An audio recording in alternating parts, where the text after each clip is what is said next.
Yep. Okay.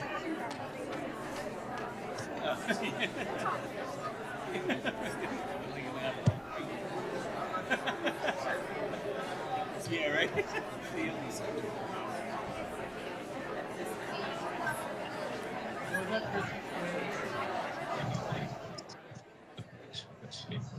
And the district duration plus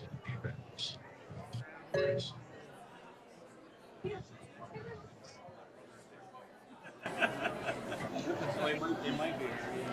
Is your wife coming to this? No, she's not feeling well.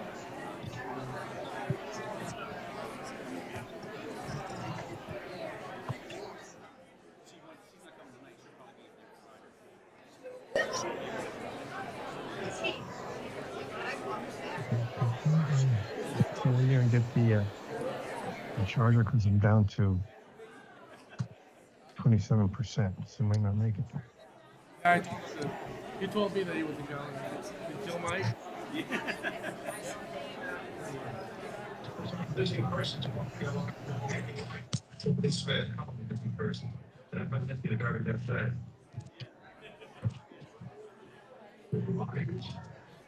Rangers on the table. This year, is that the biggest for blessings? Here's the flavor of the lake. Sounds downstairs in the Thank you, sweetie.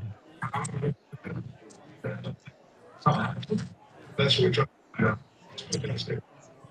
Yeah, since we're expecting guests. I'm going to plug it in here by the light. Get her in the face. Oh, here, it's sauce.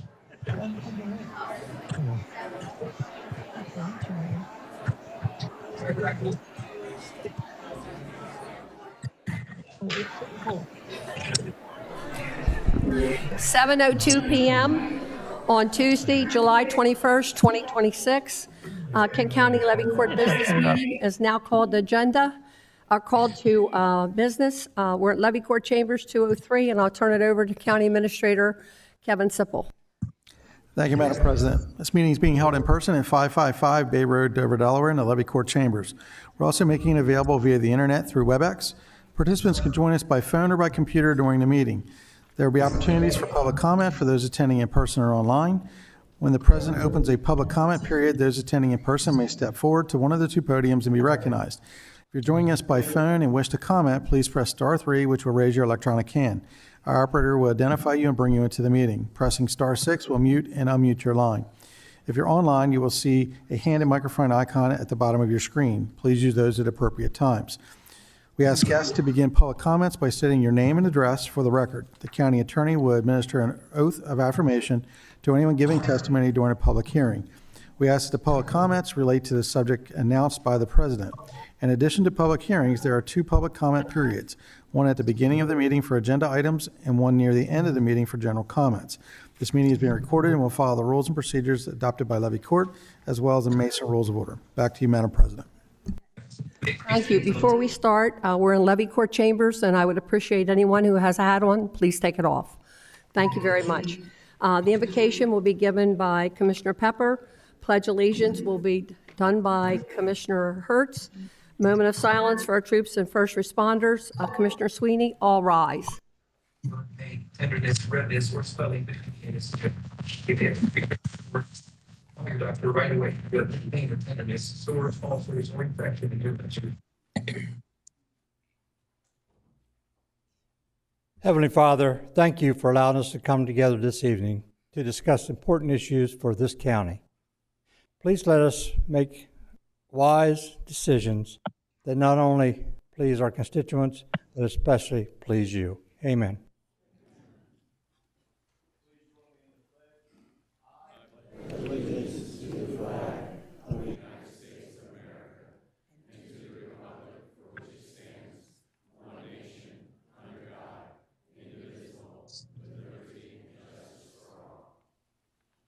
Please remain standing for a moment of silence for our military, law enforcement, firefighters, paramedics, and other first responders who have given their lives in the line of duty. Please remember these individual first responders who died in line of duty and military members, as well as keeping their families in your thoughts and prayers as they deal with the loss of their loved ones. From our U.S. military, Commander Gabriel Edwards from Oakland, Oregon. First Lieutenant Tyler James Feehan from Ewa Beach, Hawaii. Private Isabella Gonzalez from Carrollton, Texas. Law enforcement, Deputy Sheriff Damian Bost from the Columbus County Sheriff's Office in North Carolina. Police Officer Trevor Howard from the Marquette Tree Police Department, Arizona. Deputy Sheriff Erica Serrato from the Montgomery County Sheriff's Office in Texas. Trooper First Class Michael Pahira, Jr. from the Pennsylvania State Police. Sergeant Scott Rice from the Rittman Police Department, Ohio. Deputy U.S. Marshal Michael Hansen from the United States Marshal Service. Deputy Sheriff Adam Heitman from the Creek County Sheriff's Office in Oklahoma. Also remember these firefighters. Fire Chief Charles Woodard from the Maybank Fire Department in Texas. Helitac crew member Sidney Watson from the United States Wildland Fire Service in Rifle, Colorado. Helitac crew member Nicholas Hutcherson from the United States Forest Service, Rifle, Colorado. Helitac squad leader Emily Barker from the United States Forest Service, Rifle, Colorado. Firefighter paramedic Kyle Yoder from the Holmes Fire District No. 1, Millersburg, Ohio. Chief engineer Eugene Servey from the Deep Creek Volunteer Fire Company in McHenry, Maryland. Probationary firefighter Robert Ryder III from Malaga Volunteer Fire Company No. 1 in Malaga, New Jersey. Fire Safety Chief Dan Hernandez from the Slocum Volunteer Fire Department, Elkhart, Texas. And please keep our local firefighter family, Fire Police Frederick Sonny Wyatt, a 64-year member of the Harrington Fire Company, who also had a term as the president of the King County Fire Police Association. Fred also served his country in the Army National Guard for 6 years, attaining the rank of Buck Sergeant. Please keep these lost lives and their families in your thoughts and prayers.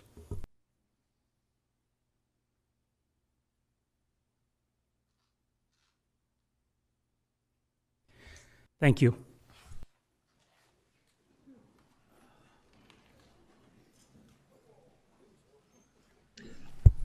Ms. Tanaka, roll call.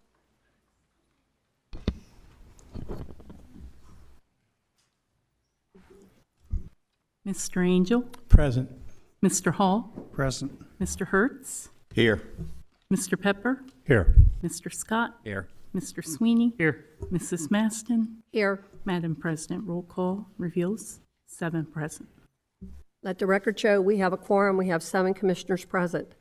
Next on the agenda is the adoption and motion to accept. So moved, Madam President. Second. Motion by Vice President Scott, second by Commissioner Pepper. Any questions? Roll call. Mr. Angel, Yes. Mr. Hall, Yes. Mr. Hertz, Yes. Mr. Pepper, Yes. Mr. Scott, Yes. Mr. Sweeney, Yes. Mrs. Maston. Yes. Madam President, roll call reveals 7 yeas. Let the record show 7 yeas to adopt the agenda. The next item is where we offer public comment for anything that's not covered under a public hearing that's on the agenda. Is there anyone who would like to speak on anything that's not covered under a public hearing?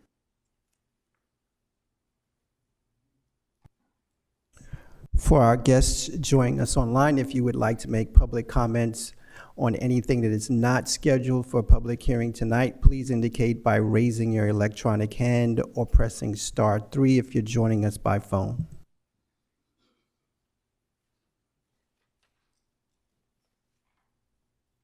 I see no hands raised online at this time, Madam President.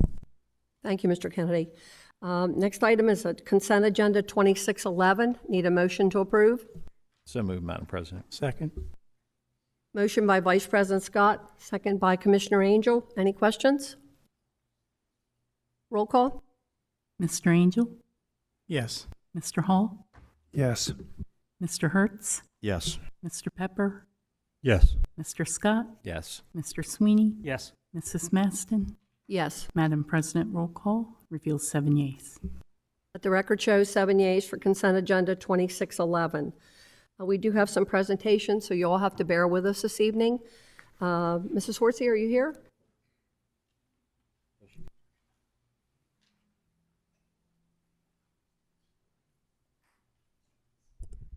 So, Lori, would you like me to read everything into the record for Mr. Harrington? Okay.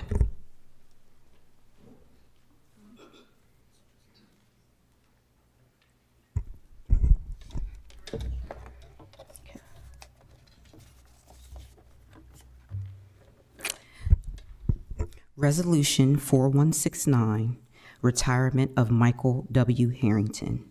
Whereas the retirement of Michael W. Harrington, an employee of Kent County, State of Delaware, from his duties as a utility construction coordinator and Department of Public Works Engineering Division, presents a suitable opportunity for expressing the esteem in which we hold Michael W. Harrington as a good and faithful public servant.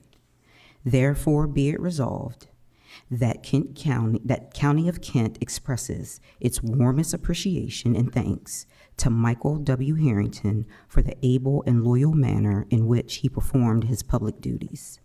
Be it further resolved that this resolution be his evidence of a right to the pension provided by the Kent County Employees Retirement Program, and that this resolution be and hereby is incorporated into the official minutes of the July 21st, 2026 meeting of the Kent County Levy Court. I need a motion to accept Resolution 4169 to celebrate the retirement of Michael W. Harrington. So moved. Second. Motion by Commissioner Peppers, second by Commissioner Hertz. All in favor? Aye.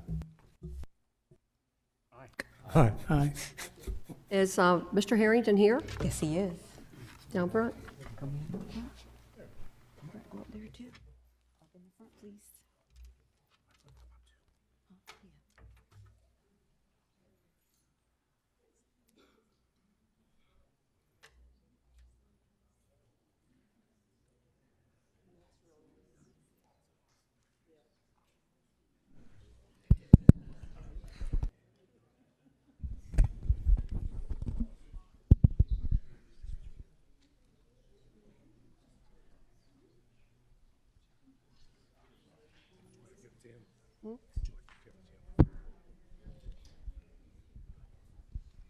Where's Robert?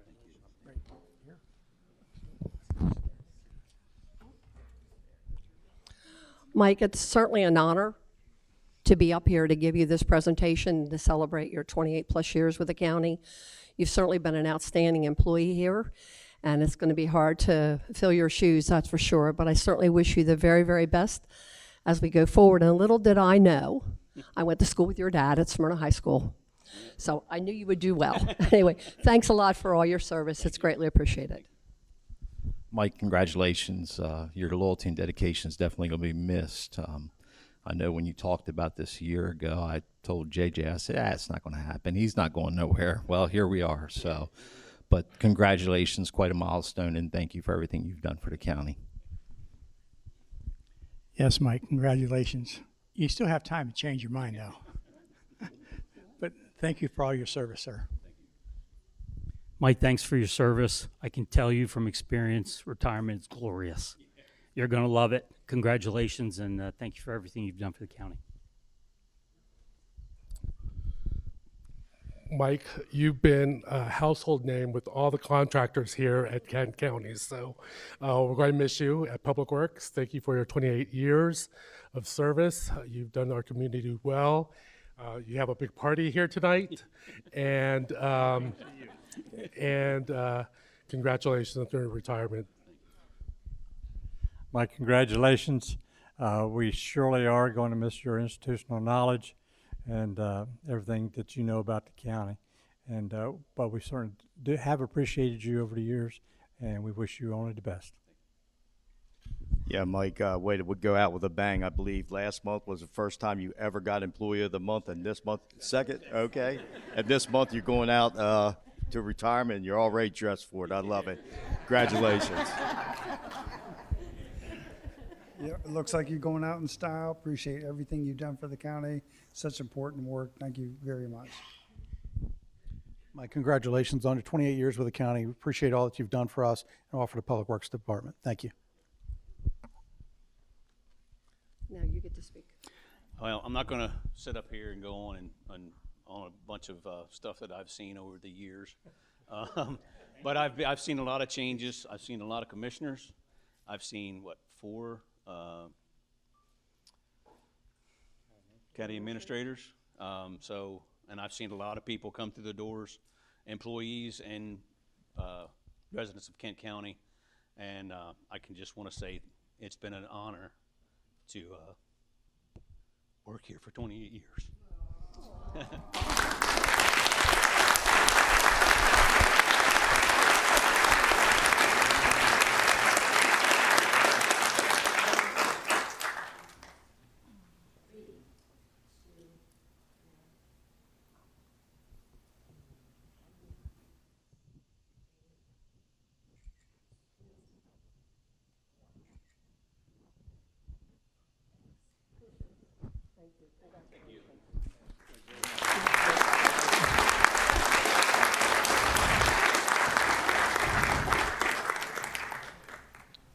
Mrs. Horsey, do we have our Employee of the Month here tonight? Yes, he is present, and I'm going to ask Deputy Chief Justin Conrad of the Emergency Medical Services Division to come down and read the Employee of the Month in for the record. Good evening, everybody. Kent County department heads have selected Kenny Kelly from the Department of Public Safety Emergency Medical Services Division as the August 2026 Employee of the Month. Kenny currently serves as paramedic lieutenant and has been a dedicated member of the Kent County team since August of 2013. Throughout his career, he has steadily advanced through the ranks of paramedic 1, 2, and 3 before being promoted to his current position in June of 2024. Widely recognized as a leader within our organization, Kenny exemplifies the professionalism, dedication, and commitment to service that all paramedics strive to achieve. He constantly motivates and educates his colleagues while going above and beyond in service to both his team and the community. As paramedic lieutenant, Kenny Kelly responds to emergency calls, provides critical care and transportation, serves as a field liaison with emergency response agencies and hospital personnel, develops and delivers on-duty training for the field staff. He also assists in coordinating emergency responses, supervises specialty response teams, and provides recommendations to EMS leadership on operational improvements and field response practices. Kenny plays a vital role as the leader of the EMS SWAT team, where his guidance and expertise helps ensure operational readiness and excellence in high-risk environments. He has further contributed advancement of emergency medical services through statewide continuing education, presentations, and his involvement with initiatives such as the PORT team. His commitment to public safety extends beyond emergency response through community outreach efforts, including in promoting the Move On message to help protect first responders working along the roadways. According to EMS Chief John Tinger, as a leader, Kenny sets clear expectations for accountability, efficiency, fostering a culture of responsibility within his platoon. His influences not only drive performance, but also strengthens the overall cohesion and professionalism on the team. Lieutenant Kenny Kelly's leadership, dedication, and passion for the profession have made a long and lasting impact on Kent County EMS, making him deserving of recognition of Employee of the Month. Congratulations, Kenny, on a job well done. Kenny resides in Commissioner Sweeney and Peppers districts.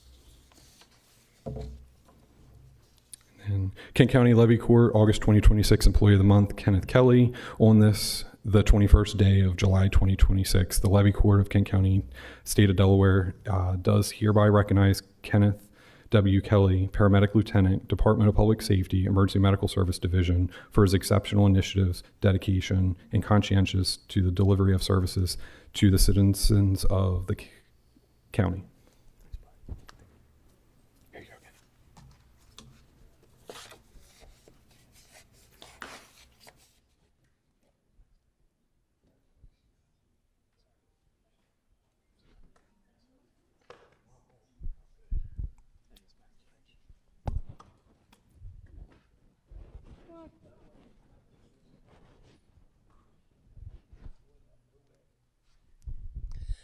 Kenny, congratulations on your achievement. I know that there's not enough things that can be said about the work that you do at public safety. Goodness knows, I'm sure at some point in time we've all had to use your services, but you're to commend it for everything you do every day, and I can't begin to appreciate you enough. Thank you.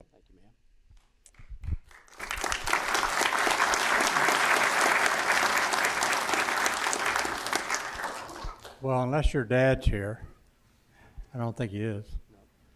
I've probably known you longer than anybody in the room, since you're about 6 years old, I think, 6 or 7. Actually, I live one door down from his parents for 40 years. So I've known Kenny for a long time, and he's just a great person. He works hard. He works hard. He always has worked hard, and he was a Marine. So I'm very proud of what Kenny has accomplished, and I know his parents are too. I think he got the love of this job from his mother, who I think is in Alaska right now, but she's a retired nurse. So Kenny has really done a great job. He's done a great job for the county, and I know he's one that all the other paramedics look up to. So Kenny, thank you, and we appreciate you and everything you've done for us. You make us look good. Well, first of all, Semper Fi. My platoon is very well aware of my Marine Corps ways. Well, I served a lot way back in the 80s, but now congratulations. All I hear about is how great things you're doing over there. Everybody talks really great about you, and I also know your dad. He used to work on my cars when I was 16, way back in the 80s. But congratulations on a job well done. Yeah, just congratulations, well deserved, and appreciate all that you do for the county. Kenny, congratulations again. I might not know your father as well, but I surely know you. As a young man, he came to our local fire department and started working for us as an EMT, and has worked his way up through the ranks through the public safety division. And prior to me being the county administrator, I was director of public safety, and he sets the model of what you're looking for an employee within public safety. So congratulations, well deserved. Kenny, I know you would rather be anywhere else but right here, right now, because public recognition is not his forte. Your brother's here, though. He'll take care of it. But seriously, Kenny, you know, what you do, you never do the job for recognition. You do it because that's who you are. And you are a person who leads by example, and you are one of the greatest role models that this department has. So keep up the great work. We're proud of you, and congratulations. You deserve this. Wow. Here we go. So I'll tell you a story or two. No, I'll keep it short. I've known Kenny since he was an early teen. He used to work at the dealership, him and his brother both, at the dealership that I worked at for 20 plus years. Kenny's always had the same demeanor, the same passion. He's fortunate. He comes from a very stand-up family. His mom and dad are amazing people, solid people, put good values into both of their boys. His mom actually delivered my daughter. But Kenny has always been an active first class through and through. And the county is extremely fortunate to have him as part of the team. So thank you for everything you do. And I mean that. Yes, Kenny, congratulations. I think it can be said, if you look around the room, how many paramedics are in this audience right now to support you also, which I think says a lot about you. So thank you for doing what you do, being a elite member of the Employee of the Month. Good luck on getting that $500 in December, and good luck with it. So you work with the cream of the crop. You soar with eagles every day, yet you stood out above for the Employee of the Month. That says something. It says something from your peers, from your management, and this recognition. You deserve everything you get. So take it in, take the public. Everybody here is going to clap. Take it in. Congratulations.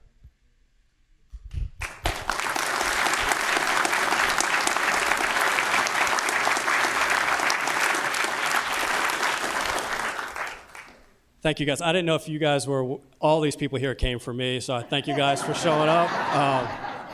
No, I'd like to thank my administration for recognizing me. Director Tinger is letting me use his take-home car for the month of August, so thank you for that, sir. The medics that showed up, especially my platoon, they are the reason I'm up here. They work hard for me. They're all bought in. They support me in everything I do, so I want to thank everybody. If it's possible, after I get a picture with you guys, if my platoon could come up and we could take a picture. Yep. Okay, that's all I have. Thank you.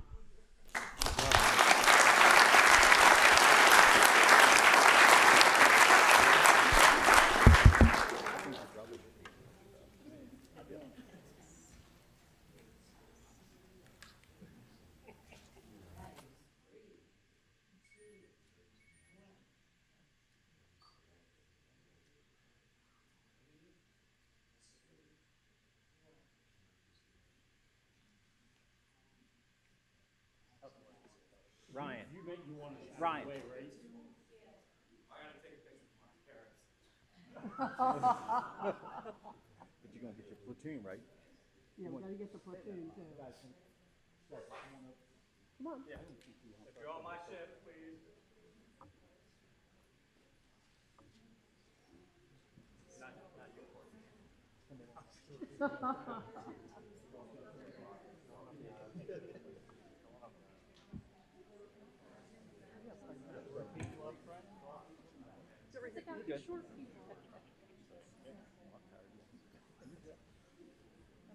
You're fine. You're fine. Don't worry.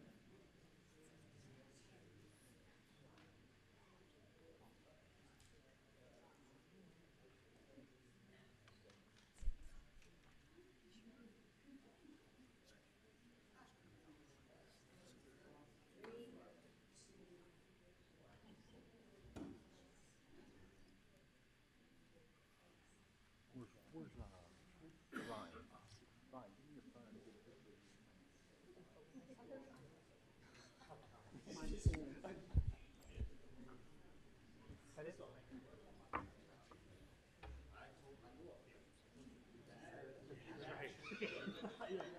Be right about that.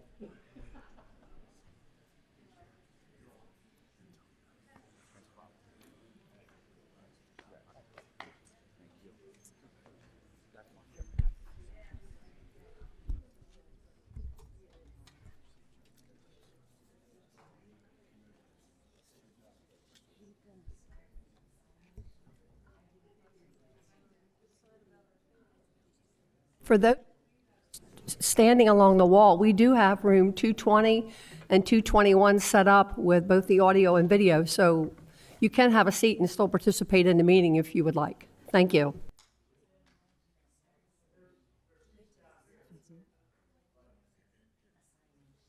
Oh, they're taking 3. Okay, 2. There's 2 down. Hold on, fine. Don't leave yet. Give me 5 minutes. Next on the agenda is the Resolution 4170, the retirement of Rose M. Wurzel, Wills Clerk 2. Mrs. Horsey? Resolution 4170, retirement of Rose M. Wurzel. Whereas the retirement of Rose M. Wurzel, an employee of Kent County, State of Delaware, from her duties as a Wills Clerk 2 in the Register of Wills office, presents a suitable opportunity for expressing the esteem in which we hold Rose M. Wurzel as a good and faithful public servant.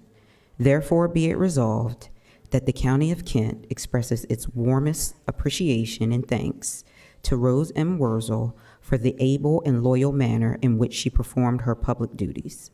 Be it further resolved that this resolution be her evidence of a right to the pension provided by the Kent County Employees Retirement Program, and that this resolution be and hereby is incorporated into the official minutes of the July 21st, 2026 meeting of the Kent County Levy Court.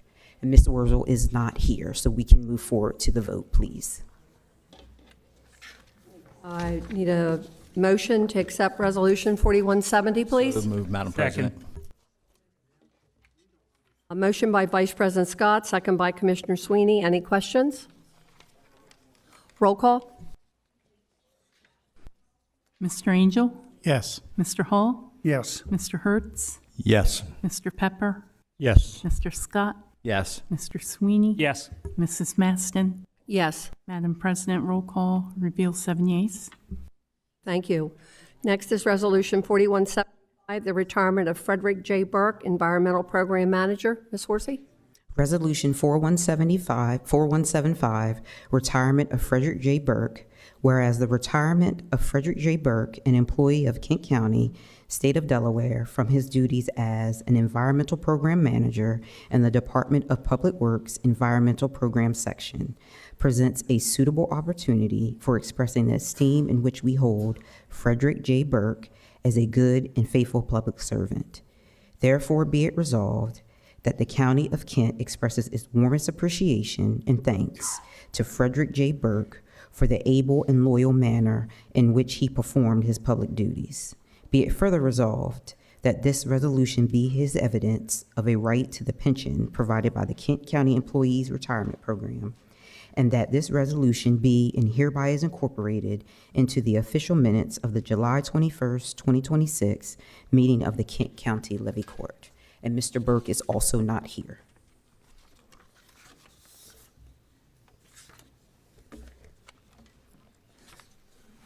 Motion to accept Resolution 4175. Make a motion, Madam President. Second. Motion by Vice President Scott, second by Commissioner Pepper. Any questions? Roll call? Mr. Angel, Yes. Mr. Hall, Yes. Mr. Hertz, Yes. Mr. Pepper, Yes. Mr. Scott, Yes. Mr. Sweeney, Yes. Mrs. Maston. Yes. Madam President, roll call reveals 7 yeas. Thank you. Mrs. Horsey, we have some new hires for the record.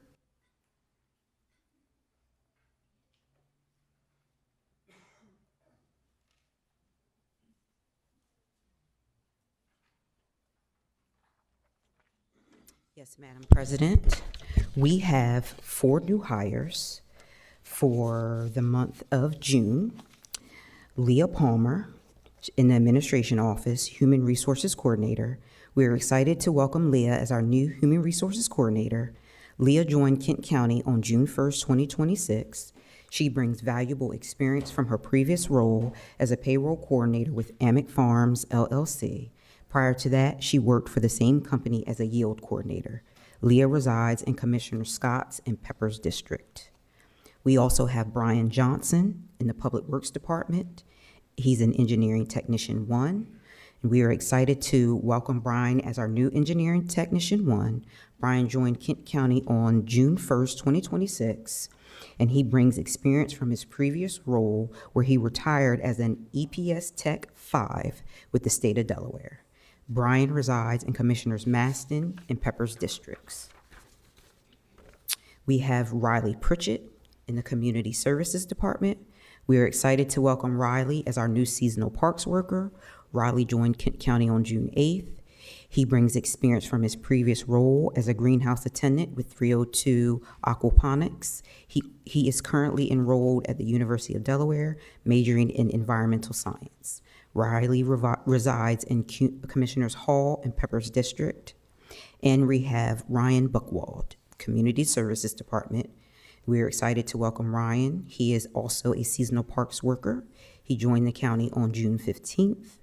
He brings experience from his role as a kennel technician with First State Animal Center and SPCA. He is also attending Delaware Tech Community College, majoring in business administration.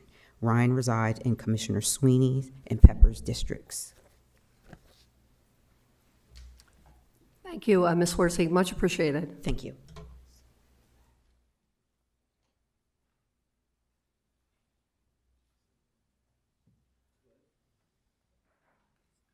Before we start the public hearings, and we have several for this evening, what's imperative is for you to know we welcome you all here to speak, but please understand each person will have 3 minutes to speak.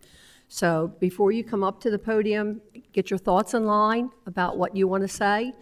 And the other thing that's really important, because I'm sure a lot of you are going to want to speak, is if someone comes up before you and says, we have an issue with A, B, C, D, E, and F, and you believe that that's why you're here, you can always say, I agree with the previous individual. The one thing I will ask you, and I think we had circulated a pad and paper around asking for your name, whether you're for or against a particular ordinance. It is so important because when we do our minutes, we have to know who's here to put it in the minutes that Joe Smo or Ben Blow or whoever has spoke. So it's not for us to track you, but it's to make sure that our minutes are filed appropriately and go into archives with your name. So we'll make sure that there's a pad up at each one of the podiums.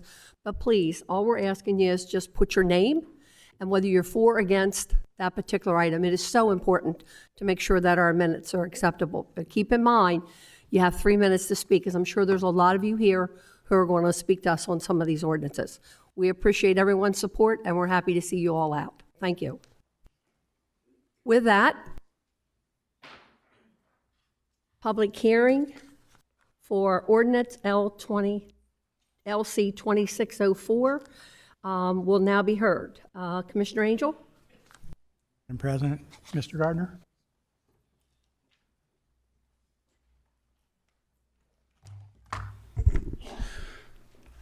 Good evening, Commissioners. As mentioned in the synopsis that's attached to this document, this ordinance repeals and reenacts Chapter 41 Ethics Code of to explicitly incorporate Title 29, Chapter 58 of the Delaware Code as amended as the governing ethics standards for county officers, employees, and appointed officials, and includes specific ethics standards for Kent County elected officials and employees. This ordinance also deletes Chapter 68 Personnel Policy, Section 68.7H, with incorporation of that policy into Chapter 41. The existing Chapter 41 was adopted in 1989, and the proposed ordinance replaces that chapter with a new policy that applies to all county elected officials, appointed officials, employees, and members of boards, commissions, and committees.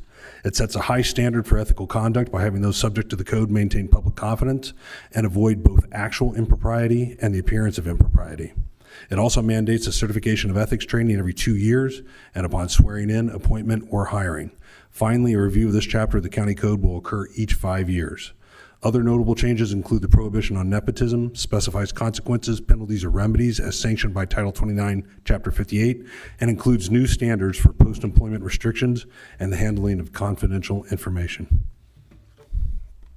Thank you, Mr. Gardner. I need a motion, or first of all, Ready? Madam President, President Scott? Madam President, I'd like to make a motion to table ordinance LC 2604 due to verbiage concerns. We have a motion. Do we have a second? Second. We have a motion by Vice President Scott, second by Commissioner Angel. Roll call? Mr. Angel? Yes. Mr. Hall? Yes. Mr. Hertz? Yeah, I'd like to just say that I had a problem with a piece of this ordinance, and I'm glad that my fellow commissioners, and I hope this goes as a 7-0 vote, that they listen to the constituents who voice their opinions on something I posted. And it's not the desired outcome that I exactly wanted, but I welcome this table, and I appreciate the commissioners that are voting to table this and have further discussion on it. Thank you. So I vote yes. Mr. Pepper? Yes. Mr. Scott? Yes. Mr. Sweeney? Yes. Mrs. Maston? Yes. Madam President, roll call reveals 7 yeas. Thank you. The next item for public hearing is ordinance LC 2606, data centers. Commissioner Hall. Thank you, Madam President. I'd like to invite Ms. Kiefer to give us an overview of this ordinance and before we open it to public discussion. Good evening, Commissioners. Before we begin the hearings, just a word about how these hearings will be conducted this evening. This public hearing is being conducted for the purpose of giving the citizens of the county the opportunity to present testimony on the applications before the levy court. Everyone will have a chance to speak. All statements are to be made from the podium at the front of the room. For the record, please give your name and address. Copies of any written exhibits or statements used during the hearing should be presented for identification and inclusion in the record. For each application before the levy court, the president will introduce the application. The levy court will then receive testimony from all of those in favor. Testimony will then be received from those who may be opposed. After everyone has had an opportunity to speak, The hearing on the application will be closed, and the levy court will take what action it deems appropriate. Levy court's decision will be based upon public hearing testimony given at this meeting and a recommendation submitted to the levy court by the Regional Planning Commission. I would ask that that recommendation be included by reference in the permanent record of this meeting established by the clerk of the peace. The public notice of this hearing was published in the July 1st, 2026 edition of the Delaware State News. The first item before you tonight, Ordinance LC 2606, is related to data centers. As the county's code currently stands, the existing zoning ordinance, data centers are not called out specifically as their own use. They are wrapped up into a bundle of uses and would be permitted currently in the IG, IL, and BG general business zoning districts simply as a site plan. So after seeing the interest in data center development, particularly in Newcastle County, it was determined it would be wise to call out data centers on their own and effectively institute some guardrails for their development. So the ordinance in front of you establishes definitions of both data center and an accessory use to a data center, explicitly excludes power generation as part of a data center application. Power generation itself would remain its own conditional use application. It does permit data centers as a permitted use with specific conditions only in the IL, limited industrial, and IG, general industrial zoning districts, and includes a 300-foot setback for the actual data center and 400-foot setback for the mechanical equipment, including the generators. It also requires buffers identical to what we require for wind and solar, which is 2 rows of evergreen, minimum of 6 feet in height at planting. Includes noise limitations, requires a noise study, both pre and post construction, limits the hours of generator testing, requires all outside lighting to be shielded and downward directed, requires effectively letters of no objection, confirmation that any utilities serving the data center can indeed do have capacity to serve them, does require a closed loop cooling system, and then finally an acoustical barrier around all of the mechanical equipment. And we discussed this in workshop, and there was actually, in the cover memo provided to Levy Court, there was a link to an online map we created, taking all of those standards, most notably the setbacks, to see which industrial areas in the county could actually support a data center with these restrictions. In terms of sites that are currently vacant, there is one that is zoned appropriately and vacant and it would be available for development. It should be noted we've received no application, we've received no inquiry. It's just a piece of ground where it meets the criteria. There is a second area south of Felton along the railroad line that is not currently zoned appropriately. It's simply called out for industrial development in the comprehensive plan.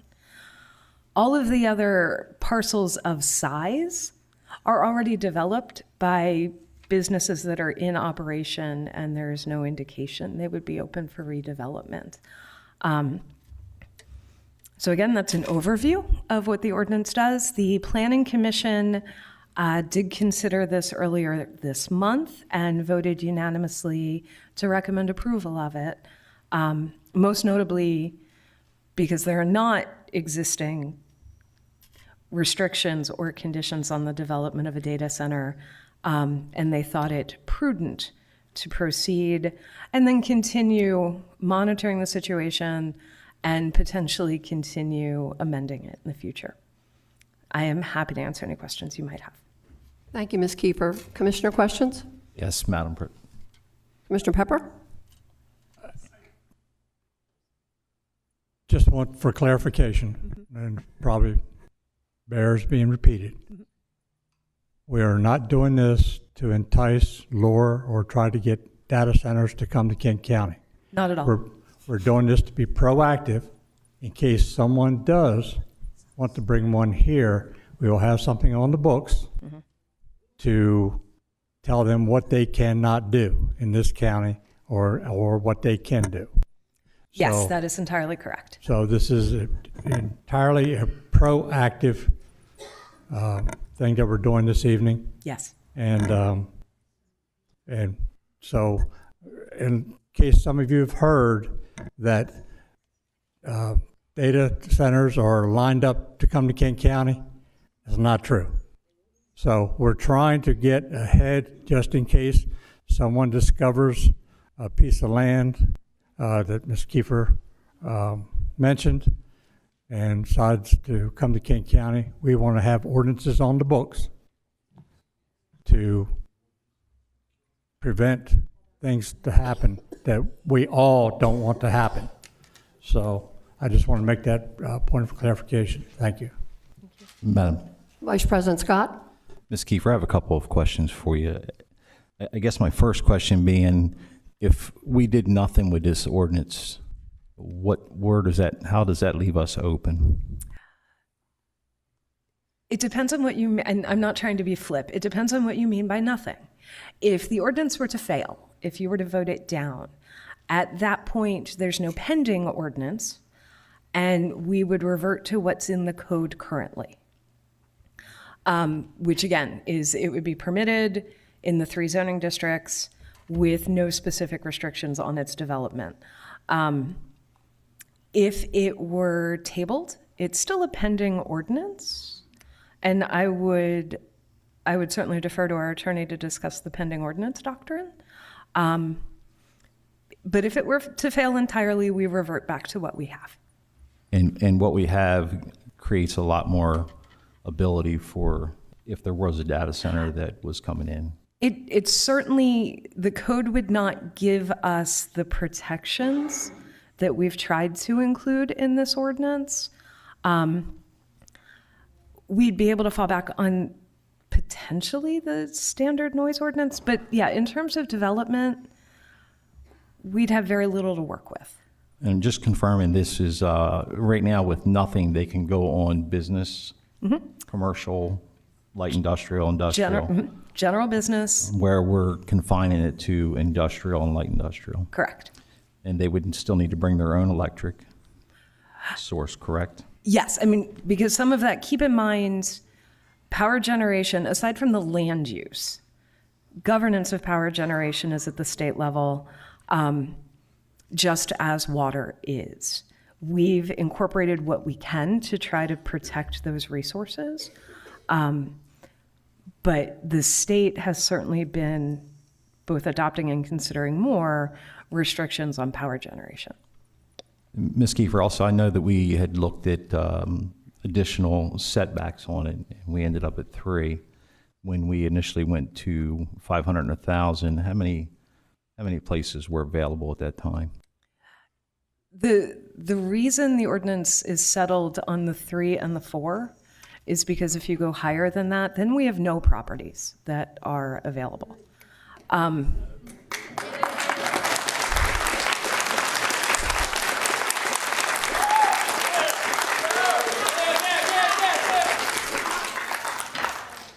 And Ms. Kiefer, just so I'm clear on this, by not having any properties, I know that's what many of us want, but doesn't that kind of put us at a legal position as well? I would defer to the county attorney on that. Max? I'm actually looking into this for another municipality, and I'll provide you guys a memo on this issue. Thank you, sir. And the last thing I have, Sarah, just to make sure I'm correct, how many properties at the ordinance that's before us now, how many does that create? I mean, how many properties would have the clearance to do it? There are 2. Again, there's 1 property that's properly zoned and is vacant and available to develop. There is another that is identified in the comprehensive plan. The entire area is not zoned appropriately. It's simply identified in the plan. Every other every other property that is appropriately sized to accommodate, they are already developed, and then there is a second one owned. The state fair is zoned industrial. It's not going to redevelop, I suspect, for a data center. And then the county's wastewater plant is zoned industrial. I would suspect the levy court is not going to develop a data center there. So the risk there is small. There's one ready for development should someone want to redevelop it now. Ask me. And where would that be at, Ms. Kiefer? Thank you, Commissioner. It is the old Dow Reichold site north of Dover. Is that the old Reichol plant? Mm-hmm. Okay. Which there's another, I think, another industry looking at part of that property possibly. We have been approached by the owner who is interested in developing a portion of it for a house of worship. So that would be a good thing. So thank you, Ms. Kiefer. Thank you. Commissioner Sweeney? Thank you, ma'am. So, Sarah, I just want to be clear. All the properties you just listed, unincorporated lands. Yes, that's correct. We have no authority in the towns, in any city, in any municipality in Kent County for what they do to regulate data centers in their borders. Correct. However, some are waiting for us to do this so that they can copy the same ordinances into their code. They have not said that directly to us. It has been suggested that they would appreciate the county doing something as an example. Right, and a lot of that has to do with the municipalities may not have the planners that we do to be able to write this type of code. Right. And they're just going to copy and paste it into their, okay. So some of the questions that came up, and then the discussions over the last few days had to do with water. Mm-hmm. We are requiring a proof of water supply availability for any application that comes in. Correct. If the water's not available, they're not getting in. They're not Correct. getting approved. There's also been concerns about the designation of residential versus residentially zoned. Can you kind of address that a little bit, please? There's been, because two of our residential districts are preceded by agricultural, right? We have agricultural conservation, we have agricultural residential. They are entirely residential zoning districts. And I understand that there's some interest in providing a bit more clarity and security that those count. So we actually put together a draft amendment to the ordinance that Commissioner Hall has that would define that, Okay. that would just list all the residential districts. Perfect, thank you. So do we have any authority to restrict noise based on the time of day? Yes. So is that included in this ordinance? It is not, the restriction is not specific to time of day, but we did, again, based on the comments we heard, put together an amendment that at the very least calls for the noise study to account for both daytime and nighttime, and recommend mitigation measures wherever the study would show non-compliance. Okay, thank you. And the same with the electricity. They must get a letter from the provider saying that they have adequate electricity to provide for any data center. Can we limit the size of the data center based on their electricity usage?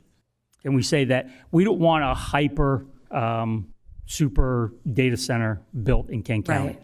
We want something that keeps their electricity usage less than 20 megawatts. Can we include that in the ordinance? It could, size limits, I would say yes, could be included. We do that with solar, so. Yes. So yes, I think if the levy court wanted to add that as an amendment, you could. Okay, so just so everybody knows, when levy court does an ordinance, we do not cut these things in stone and they're forever like that, period.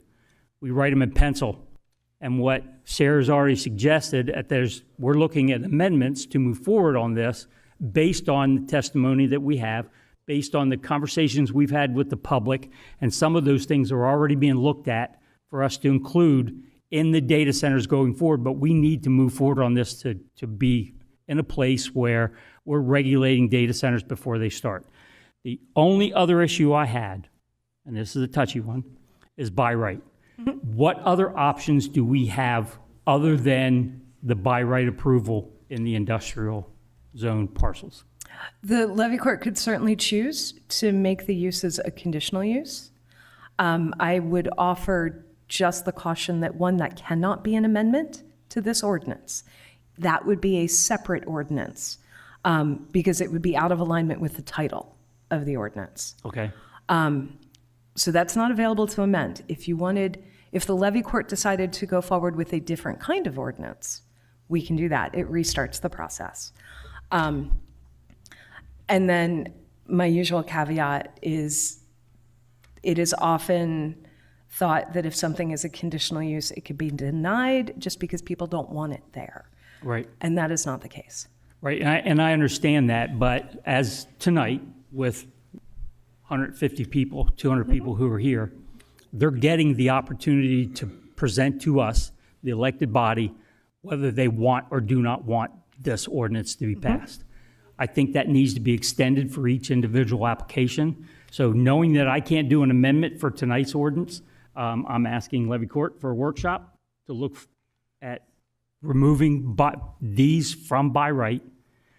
And when I say by right, what I mean is an application for a data center will go to the Regional Planning Committee, which they almost have to rubber stamp approve it. They can't block it. And never comes in front of the elected body, the 7 of us up here, to have a public hearing for you to come to us, your elected representatives, and say, I elected you, I vote for you, I don't want you to vote for this. That will never happen. So I just want to make sure that you guys understand what by right is and why I'm opposed to by right. And that's not the only area. Data center's not the only one. Subdivisions are another one that I think we need to look at, but I'm going to ask Levy Court to come back and look at that as a much bigger picture. Thank you. Other commissioner comments? Commissioner Angel? Thank you, Madam President.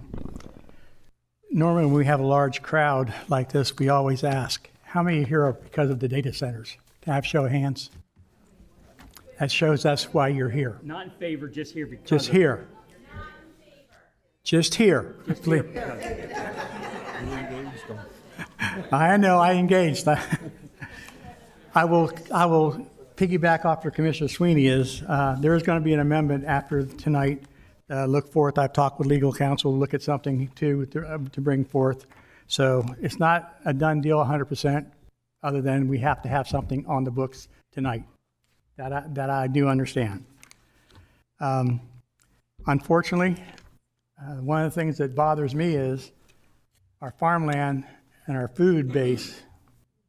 It seems to be going by the wayside because our farmers' lands are being used for housing, of course. That's what brings people here, because our low taxes. But at the same time, we got to make sure we have the right things in place so our kids and grandkids won't have this problem down the road. That's the hardest part for us, because we have to almost be mind readers as well as look at that crystal ball. What's it going to be like? If everybody would have thought we would have had handheld computers doing our work today, we would have been laughed at 25 years ago. That's how fast technology is moving. So,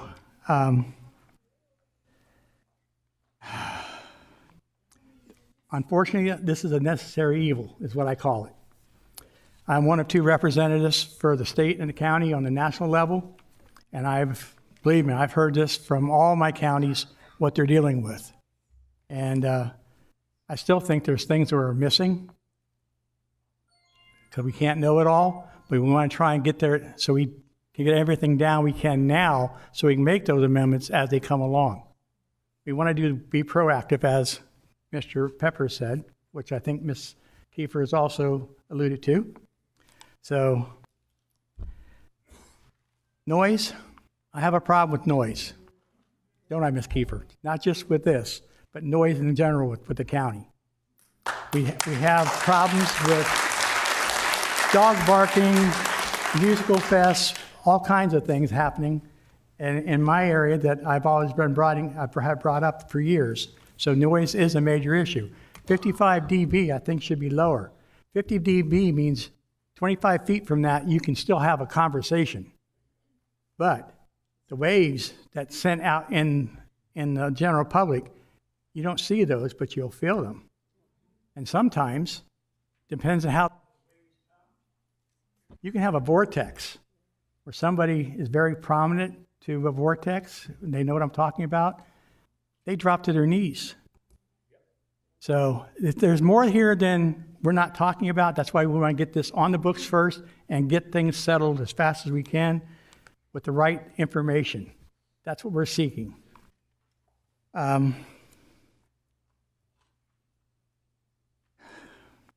Anyway, there's more I want to say, but I'd rather hold off until we get through this and make it part of the amendment. But thank you for coming tonight. Glad to see a bunch of people show up again. Thank you. Commissioner Hall. Thank you, Madam President. Just two things. One, to dovetail off of Commissioner Sweeney's points, we're developing an ordinance for the unincorporated portions of the county. So we have no authority over Dover or Harrington or Smyrna or Milford. And so I would just ask you to keep an eye on the news, and if you see any sort of effort to develop data centers in those areas, then you need to go to those city and town councils. And lastly, I again agree with Commissioner Sweeney. This needs to have public input at the levy court level. Just based on the applause and the looks on your faces and the number of Facebook comments and email comments, your message is heard. But this was necessary. If we did nothing, there would be no guardrails. And so what we're going to consider tonight is an ordinance to place guardrails for data centers in Kent County. And so I'm going to guess that some of you may be opposed to data centers, but we still need to have guardrails in place, and without an ordinance, we would not have that. So I just wanted to put that on the record. Thanks. Thank you, Commissioner Hall. Any other commissioner have a comment? Okay, thank you. With that, we're going to open up the public hearing for Ordinance LC 2606 for data centers. Please keep in mind, once you come to the podium, state your name. You'll be sworn or affirmed by our attorney. You have 3 minutes to speak. At this point in time, I would open it up to anyone who's in favor of the data centers. Please step forward. Thank you.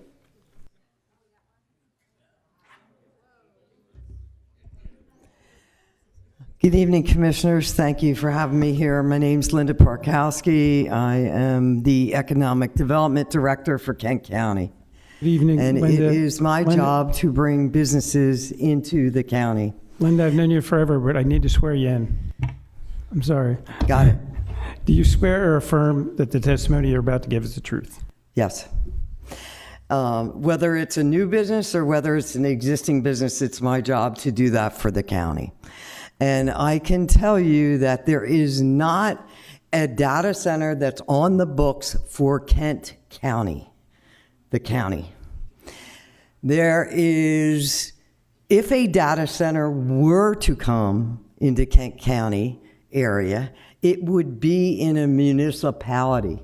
It would not come, it would be very unlikely that it would ever come into the county properties. The properties that Sarah showed are not ones that a data center is going to be attracted to. So that's like null and void. What the commissioners are trying to do tonight is be proactive and get ahead of the curve, because the inquiries are going to come in, and if the county doesn't have anything on the books, the county is going to be at a disadvantage. This is just a proactive move to have something on the books that regulates them in a very mindful manner. Our planner did a comprehensive ordinance. She looked and learned and went to other municipalities to learn that have data centers, to learn what they're doing and what they need to do. So I just don't want a lot of fear in the room. We don't have a data center that's on the books, that's calling my office, that wants to be into Kent County right now, Kent County land. And it's unlikely we will get that. It will end up in a municipality, and then you may have to come back and show up. But not to have an ordinance is neglecting what the commissioners should be doing as a levy court. And I'm happy to answer any questions. Any questions for Ms. Parkowski? Thank you. Commissioner Sweeney? Linda. Yes. So you stood up during the president's request for those who are in favor of data centers. Do you think data centers are an economic benefit to the county? I think done correctly, they can be an economic benefit. Some municipalities learn how to deal with them and make agreements with them so that they're benefiting from having a data center. There are good paying jobs, not a lot, but there are good paying jobs that come with a data center, high paying jobs. Now, there is also construction jobs that come with the data center. So I'm not against data centers. And when I started this journey, I felt like a lot of people, I needed to learn a lot more than I knew about it. And I think as you learn, the fear goes away. So if you ask me, yes, we're all using this. We all need it. And everybody's on it 24/7. And this only happens if we get data centers. So, I think it's a reality. They're coming. We might as well do something and be proactive. So a data center is going to pay property taxes. Absolutely. And they could be high enough that a property tax from a single data center could Absolutely. offset a tax increase. In some municipalities, they have agreements with them, and they've built schools and roads and helped their senior centers and all kinds of things. They are actually, if you look across the country, they're really good citizens. Thanks. And I want to clarify your point. When it's done right. Yes.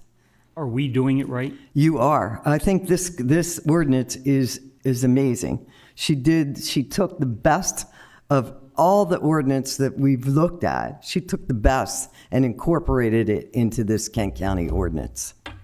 And like I said before, it's written in pencil. We can make changes. Right. Okay. Thank you. Thanks, Linda. You're welcome. Commissioner Hertz? Yeah, Linda, I got a question for you. Sure. Through all the testimony and stuff, there was only 4 possible properties. We've eliminated 3, so we only got Reichhold. And you said Reichhold is not an ideal place for a data center. Why? Well, you don't need rail. You don't need rail for a data center. Reichhold has rail. So we want to make sure all the rail properties in our county are preserved for an industrial user that's going to need the rail.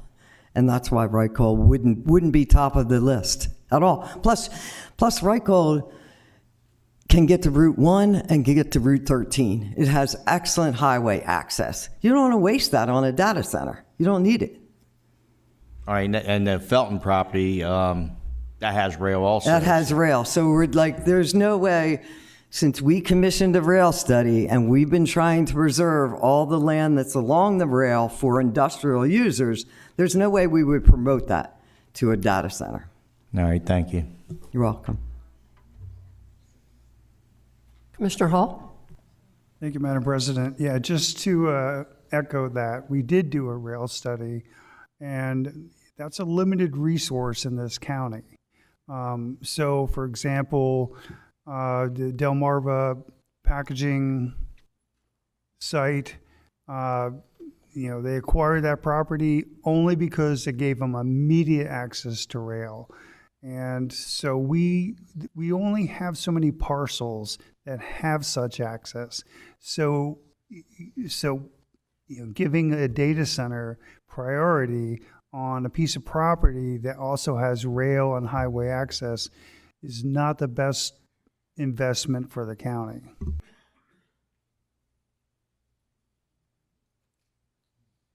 Any other questions for Ms. Parkowski? Okay, thank you.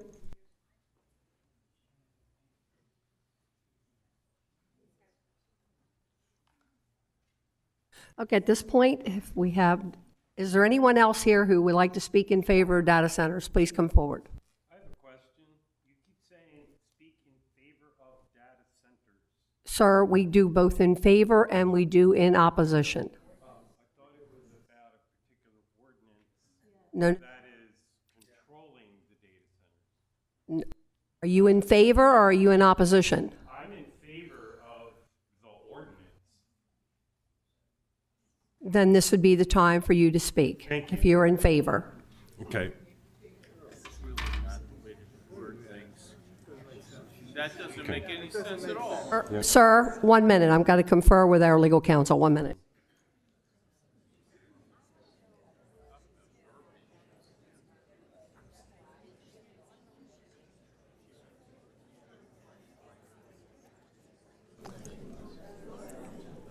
Correction.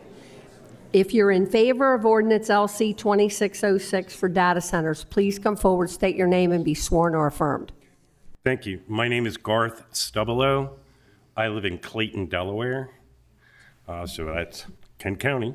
Sir, do you swear or affirm that the testimony you're about to give is the truth? Absolutely. Okay, so first of all, I think this ordinance is awesome. Me personally, I'm against data centers themselves. Yes, we do all use these, but the big explosion of them is so that they can actually make more money, so people can make cute little pictures and things. However, that's not what's up for debate here, okay? And from the things that I've read about this particular thing, the ordinance, I think it's absolutely awesome that you're doing this. However, there seem to be some loopholes. And they should be plugged first. And a couple of them have been addressed already. I have degrees in science, and I know what low frequency sound can do to people. And animals, farm animals, and wildlife. And so that's pretty uncool. That needs to get nailed down. And the only other thing I'll address, and I'll get off here, is I think that the areas that are zoned agricultural, I mean, there seems to be a little bit of nebulosity on, are they going to be, have the setbacks and that kind of stuff if they're put into some of the smaller sites. So that's what I would say. I think it should be passed, but some of these loopholes need to be plugged. Thank you for your time. Thank you, sir.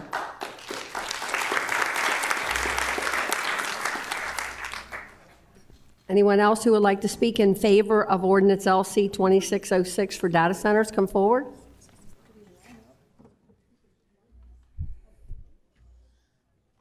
How you doing? I'm Vonda Smack, Kent County. Hello, everyone. Do you swear or affirm that the testimony you're about to give is the truth? I do. Thank you. Hello, everyone. Think this is a great thing that you are thinking in advance. It's my first time in here. I'm going to tell you now. Feels like I'm in hell, but you can adjust the temperature a bit. I'm a stage 4 cancer warrior. I'm burning up. But thank you, guys. My name is Vonda Smack. People know me as Smack Said It through social media.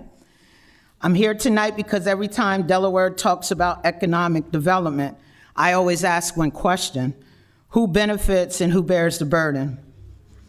For generations, marginalized communities have been asked to make sacrifice in the name of progress. We've lived next to highways, industrial sites, landfills, and other developments while being promised opportunity. Too often, those promises never reached our neighborhoods, but the health impacts did. Look at Sussex County. So tonight, I need this question answered, just a couple, because I do like what y'all doing, thinking ahead. How will this project protect marginalized communities from environmental harm while ensuring they receive meaningful economic benefits and not just promises? Environmental justice isn't optional, it is a responsibility. Data centers require enormous amounts of electricity and water. They can place significant demands on our electric grid and other infrastructure. Across Delaware, lawmakers and regulators have already raised concerns about the impact large data centers could have on electric reliability and whether everyday ratepayers could end up paying more if proper safeguards are not in place. My concern is simple. I'm just about done. If our communities are expected to host these infrastructures, then our communities deserve answers. What independent environmental studies have been completed? How will air quality, water use, noise, public health be monitored over the next 10, 20, and 30 years? Who will be held accountable if the promised protections aren't delivered? And how will residents have access to this information in plain English, not hidden under technical reports down and down and down? Ooh, excuse me. Then there's the question of wealth. If Delaware is creating opportunities worth millions or even billions of dollars, then the people living closest to these developments should not have to be left watching prosperity pass them by. I want to see legally enforceable community benefit agreements, not handshake agreements. As my lady, where's she at? From the MCO was just standing up here. She knows me from City of Dover. You know, get some agreements in there. That means local hiring, good paying careers, not temporary construction jobs, workforce training, investments in schools. You said something about helping our elderly. Let's do that. Okay, hold up. I'm about just done. I'm done, I promise. I know, but I'm sorry, but we have to hold you to This is three. my first time. If I development know, but I'm doesn't so improve sorry. the health and wealth of our people, living costs to it, then it's not community development. It's just another business deal. Thank you, ma'am. Thank you so much.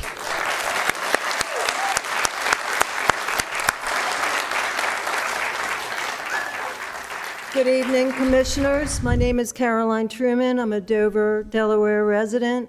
Do you swear or affirm, that the testimony that you're about to give is the truth? Yes, I do. I would like to thank you I'm all. sorry, ma'am. What is your name again? Caroline Truman. Okay, thank you. I would like to thank the Commission for being proactive on this very sensitive issue, for recognizing what Newcastle went through, and for setting a model for our municipalities, since the municipalities are so critical in this role. I would like to echo the two earlier speakers who expressed concern about some of the loopholes.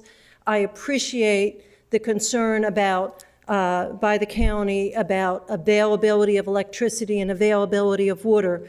Unfortunately, I think the water and the electricity is there. It's been showing up for many towns where the data center gets all the electricity and all of the water. So further protection beyond them being able to say, yes, we can get the electricity and the water would be appreciated. I am in support of the ordinance. I recognize the buy right issue. I think that's a very helpful. I appreciate you helping us to understand that. And I appreciate the speed that you are doing this in, because I do understand that the municipalities are looking for a model. They're also looking for a good, solid model. I think a lot of research has been done on this. I greatly appreciate that. I just hope that should you vote in favor of moving forward with the ordinance as is, that you are able to keep your word to us and speedily get those amendments resolved, if that is in fact how it goes this evening. Thank you for your time. Thank you. Good evening. My name is Max Flaxman. I am a resident of Nobles Pond in Kent County until July 1, I was a resident of Cheswold, but no more. Sir, do you swear or affirm that the testimony you're about to give is the truth? I do. I, in fact, checked on the list that I was against, but now that I understand that we're discussing whether I'm in favor of the ordinance, I am.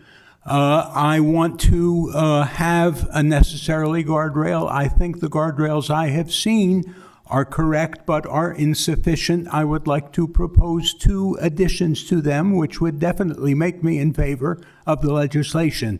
Number 1, several people, including our Economic Development Director, have mentioned that it would not be wise to use land with easy access to rail and roads, that would not be in the benefit of the county. I would like to see wording to that effect in the resolution. That would make sure that these properties that do have that right now are not subject to possible development as a data center. Number 2, I am worried about this being the only public discussion of this subject, because if the legislation as shown is introduced in future, those who might wish to establish data centers and who have the money to try to influence things will work on altering the zoning of other properties that they would like to see. And I don't think we should make this one hearing the ultimate one on it. Therefore, I would recommend that this legislation apply to IL and IG zoned properties which were so designated as of the date of this legislation. The purpose of that being that we would prevent in future those with economic interest attempting to get zoning changes, and then there is no more protection to the public against the establishment of such a center. So that with the wisdom of the fathers of our country who made the Constitution changeable, I'd like the first state and the county, this county and the first state, to follow that example and limit this to existing IL and IG properties. And I, too, thank you for your time. Mr. Blackston.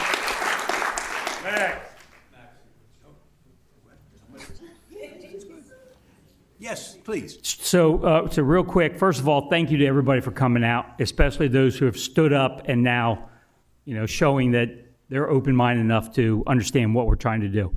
But the by right is what you're referring to.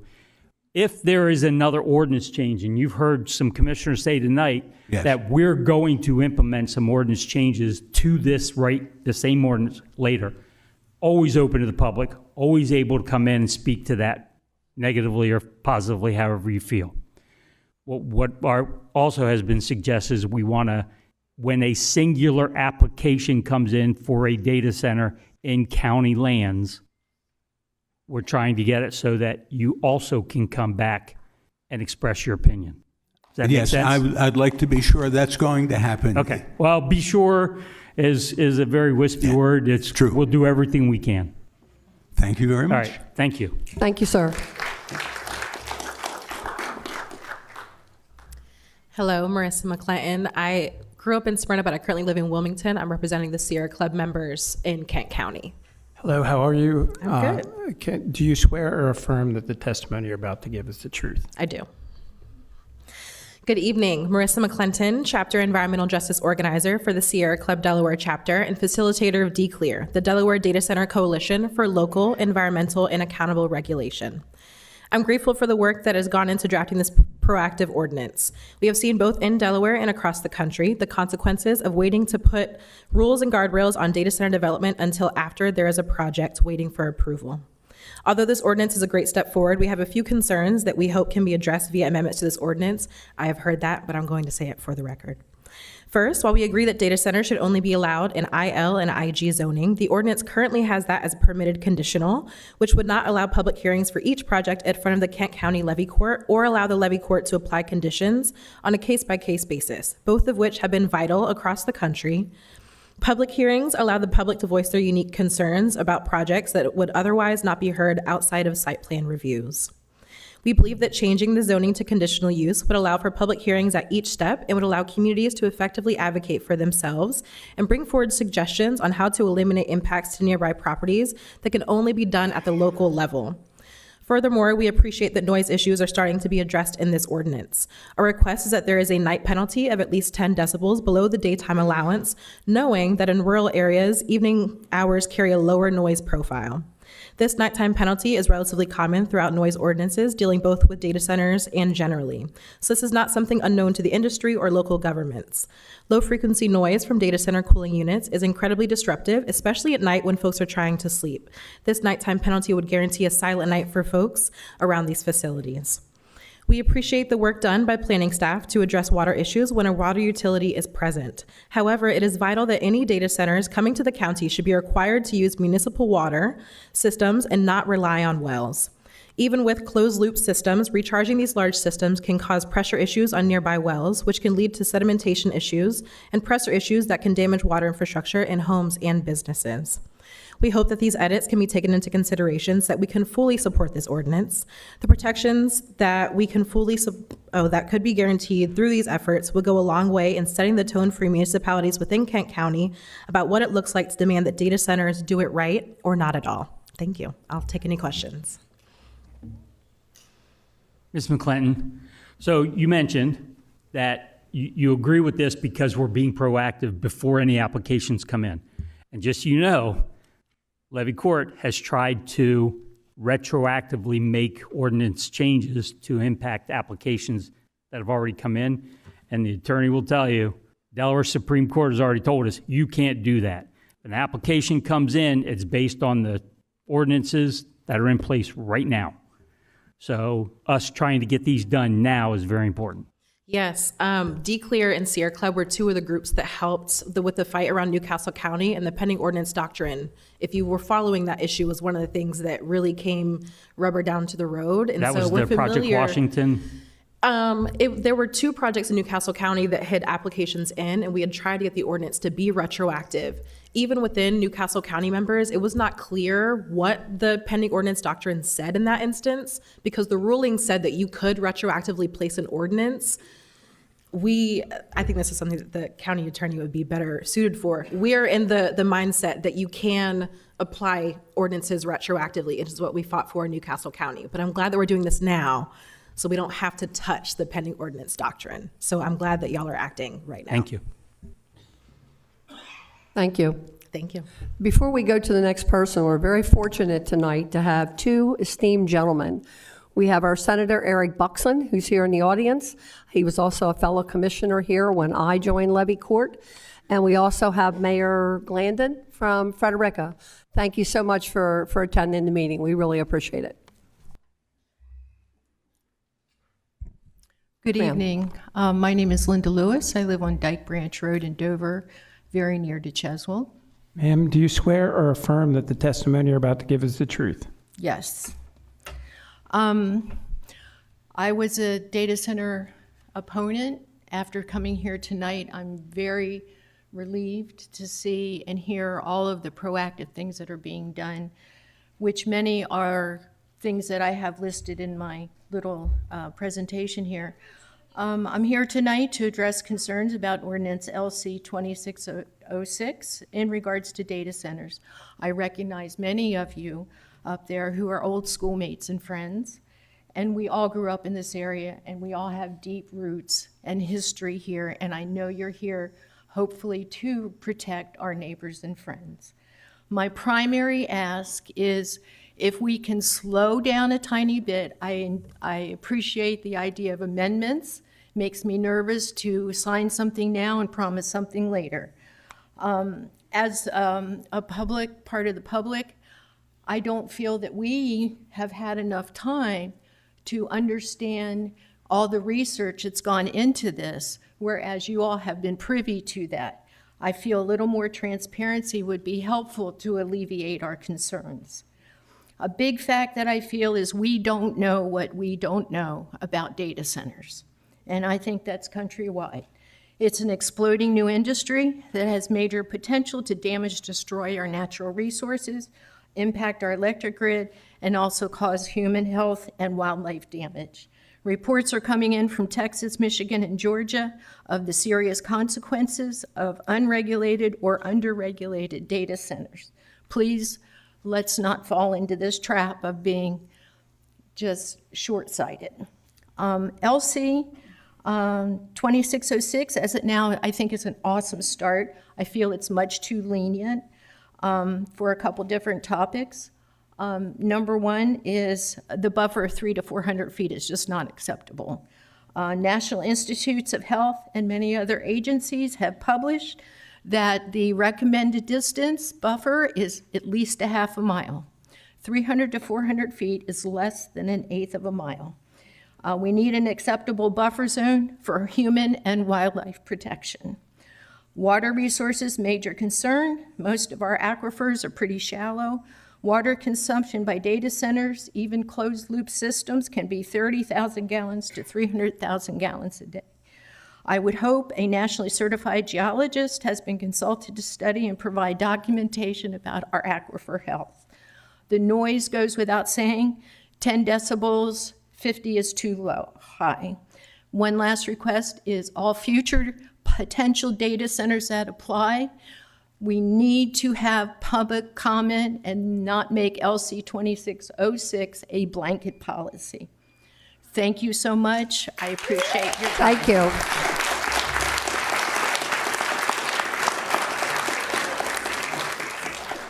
Yes, ma'am. Good evening. My name is Haley Girardi, 31-year lifetime resident of Kent County, currently residing in Magnolia. Do you swear or affirm that the testimony you're about to give is the truth? Yes, I do. I'm sorry, ma'am. What was your first name? Haley Girardi. Girardi. Thank you. Sorry, because he was talking. So I come to you tonight. I couldn't figure out whether to stand up on the for or the against side because there was a little ambiguity about where I should stand. So I just want to put it out there that I absolutely support that there's an ordinance being drafted. There's a deep part of me that thinks a data center should never come anywhere near Delaware.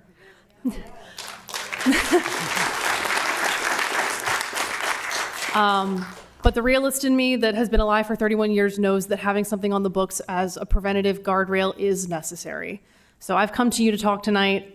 There's quite a few loopholes that a couple of folks have mentioned and that you yourselves have brought up. I want to highlight one in particular that hits a little home for me. So personally, I think that LC 2606, as it currently is worded, needs to explicitly state and include an amendment that will require state groundwater determination to take place in place of the water utility letter that is currently described in the ordinance. For the residents in the unincorporated towns nearby who use well water, a utility letter cannot be written to truly reflect water availability at these sites. Annual water use reporting should also be a requirement that is tied to the defined usage limits. Limits ideally would be scaled to reflect the maximum limit of water withdrawal in the local area can sustain without detrimental impacts. These independent assessments can come from environmental assessors, either from DENREC or from outside sources. As a former chemistry teacher, passing these changes to L626 is actually really important to me. I always encouraged my students to use and gather all available information when solving a complex problem. The state water determination requirement would provide an invaluable level of information to bolster the language that is currently in LC 2606 to protect the vital water resources in Kent County and its residents. Lastly, we must consider about data centers in Kent County and who we are. We are an agricultural and conservationist stronghold in the state. What we represent, we are farmers and laborers and everyday people. I don't want to wake up to the sound of a humming data center every day and go to sleep to it at night. I want to wake up to see the beautiful fields, marshes, and unique ecosystems that are inherent to our state, and I want to see them preserved not only for me, but for those who come after me. It is our responsibility and yours to make this ordinance preserve our state for those who aren't here yet to defend it. Thank you so much for your time.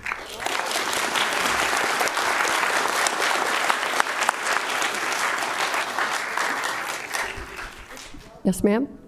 Hello, my name is Cynthia Rusomano, and I've lived in Dover, Delaware for about 40 years. Ma'am, do you swear or affirm that the testimony you're about to give is the truth? Yes. If there are larger or standalone data centers built in Kent County, the conditions and requirements outlined in Ordinance LC 2606 are a good start when it comes to preventing all the damage that we know data centers can cause. And any data center anywhere should have the strictest guardrails. That said, we need to be extremely careful when rezoning any place in Kent County to allow for these types of data centers being built across the country. Whatever short-term jobs promised for construction workers, those short-term jobs are not worth the potential and even likely long-term consequences of pollution and other detriments to wildlife and humans. Thank you. For those of you that are wishing to speak in favor of the ordinance, is there anything additional you would like to add to any of the testimony that you've already heard previously? Yes. Thank you. Go for it. My name is Cameron Sweeney. I am a lifelong resident of Kent County, Delaware. Do you swear or affirm that the testimony you're about to give is the truth? Yes. And just to be clear, depending on his testimony is whether or not he's related to me.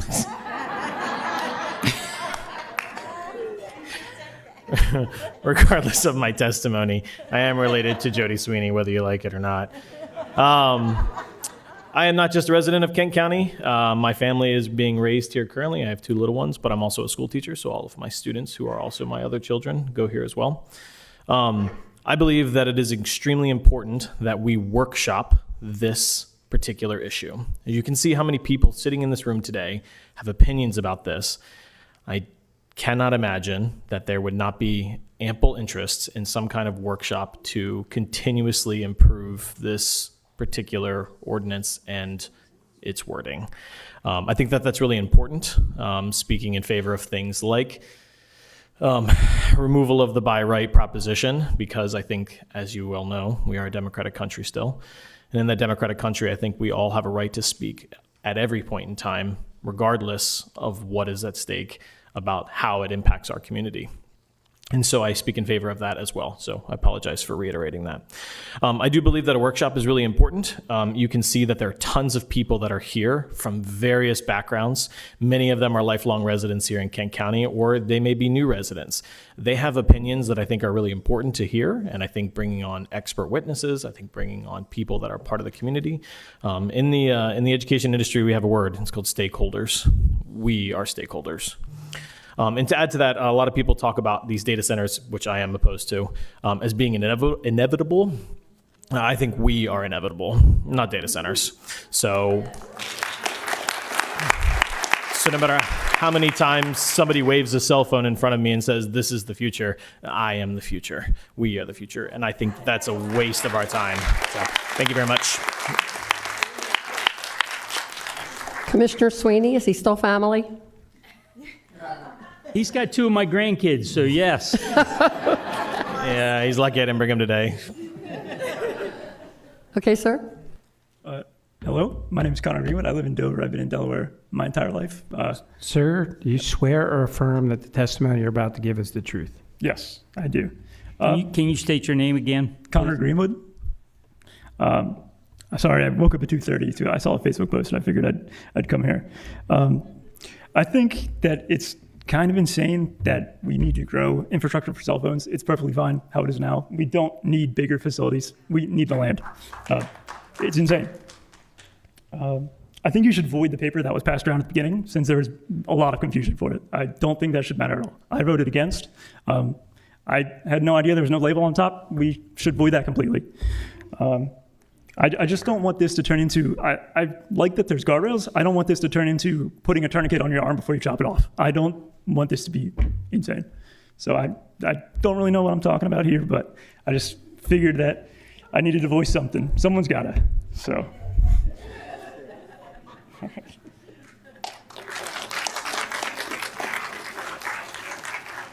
Yes, ma'am. Hi, I'm Mary Louv. I actually spend a good bit of time down here visiting friends regularly in Smyrna, but I do live in Newcastle County. And Do you swear or affirm that the testimony you're about to give is the truth? I do. Ma'am, what is your name again? Mary Louv.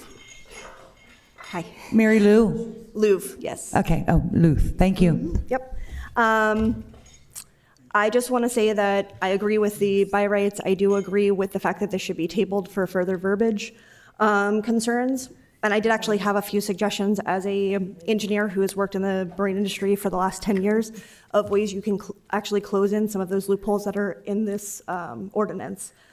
One of those being requesting additional air scrubbers be added into the facility for the diesel to prevent air pollution, as well as further increasing the distance from any of the existing residences, as well as changing the way you're writing about the electrical allowance. Yes, we have the electricity to support it. However, do we have, you should create a percentage. I believe like saying something closer to like maybe, do we have enough to power all of our current residences at peak times, such as peak winter, peak summer, before then factoring in the allowance for the electricity? I think closing in some of those gaps will really help with the ordinance and likely actually prevent data centers from building here altogether. So that's all.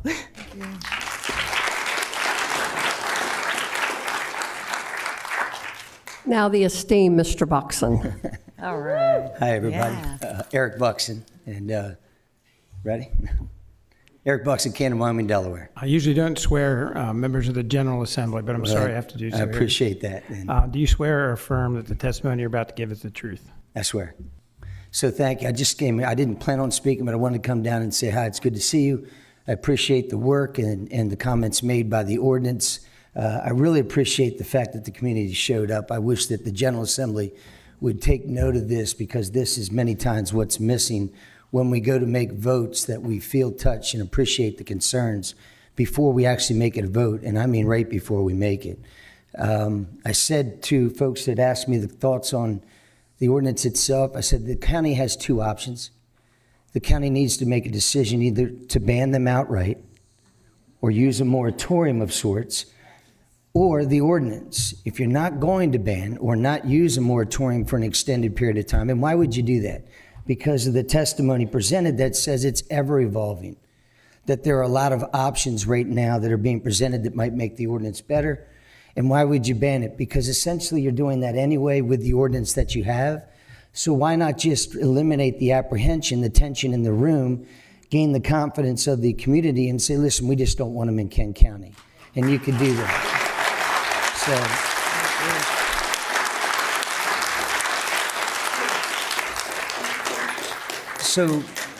So for now, and I truly want to appreciate the fact of where you are. Where you are right now is where you need to handle your business. The ordinance is well written, does a lot of good things, but a follow-up would be, and Commissioner Angel, we've worked together and others have worked together. Before I left, we did an ordinance dealing with some other issues that allow you the time needed to cover in its entirety your full flank, is what I would recommend. But at the end of the day, kudos to you and kudos to all of you. You guys are what it means to be a representative elected body, and I appreciate your effort. Thank you. Eric, Senator Buxton, hold on a second. Can you talk to Senate Bill 353? So I can, if you tell me what it's about. We did 650 pieces of legislation. We did It doesn't look like it passed. It's the moratorium on data centers. It's your bill. So I introduced a moratorium by a request to suspend the rules, present it to the General Assembly, and then introduce a moratorium. And it did not pass? It did not pass. They were currently working on another piece of legislation. They did not feel that it was wise to introduce at the time frame that it was, in fairness to them. So I'm not beating up the General Assembly, the majority side, who did not agree to suspend the rules. I get it. It was a challenging decision. I just thought at the time it was the wise use. We could take our time, freeze the system, come back in January like you're requesting now, and have a bill that's even better than it currently was the day we voted on it. That's why I did it. I appreciate the fact that the folks who didn't support it had their reasons. I didn't agree with that, but they had their reasons. I understand that. And there's no opportunity between now and when you guys come back in January to act on this, correct? So the moratorium will not be acted on until January if they wanted to take that up. What the moratorium would have allowed us to do was to continue to work on the legislation that was being presented that day, right? Or being presented for a vote that day, and allowed us to improve on it. And we could have, during a special session, there are a couple planned, come back and voted on the language of the legislation that I was challenged with. All right, so since Kent County is trying to be proactive, can your moratorium exclude Kent County because we're taking action right now in order to regulate data centers in unincorporated lands? You know, I don't want to hijack the meeting, but the reason we did a statewide moratorium that infringed on local control is because moratoriums are a statewide issue, right? They impact the entirety of the grid, the water resources, and other things. And they have to go through a state, authored or with authority public service commission. So that's why we did a moratorium. Could we have carved out Kent County? We could have done a lot of things to do that. I think that Kent County is in complete control of their destiny right now. If you guys next week want to introduce language or legislation that says there is nothing planned right now anyway, but if you want to close that door right now temporarily, you can do a moratorium.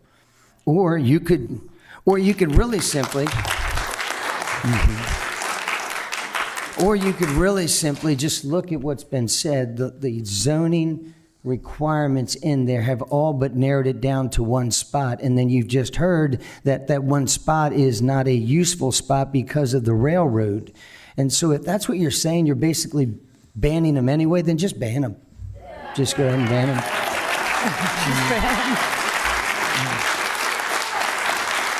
All right, so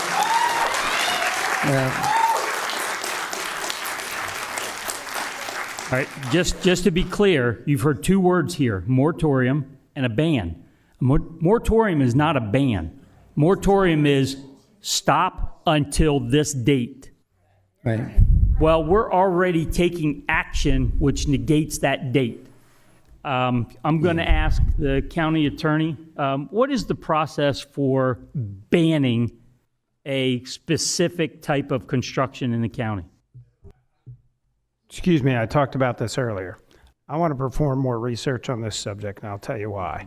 Because if you did a full ban, right, and I need to make sure that you'd be okay with that, because if not, then you would be subject to suit by a data center developer to go on a particular property. In other words, I got to make sure that it's careful. It's come up quickly. I have somebody actually working on this now, probably tonight. I don't have an answer for you, whether or not you can ban 100%. I know there are uses that you cannot ban, like adult uses and things like that. So I need to nail that down.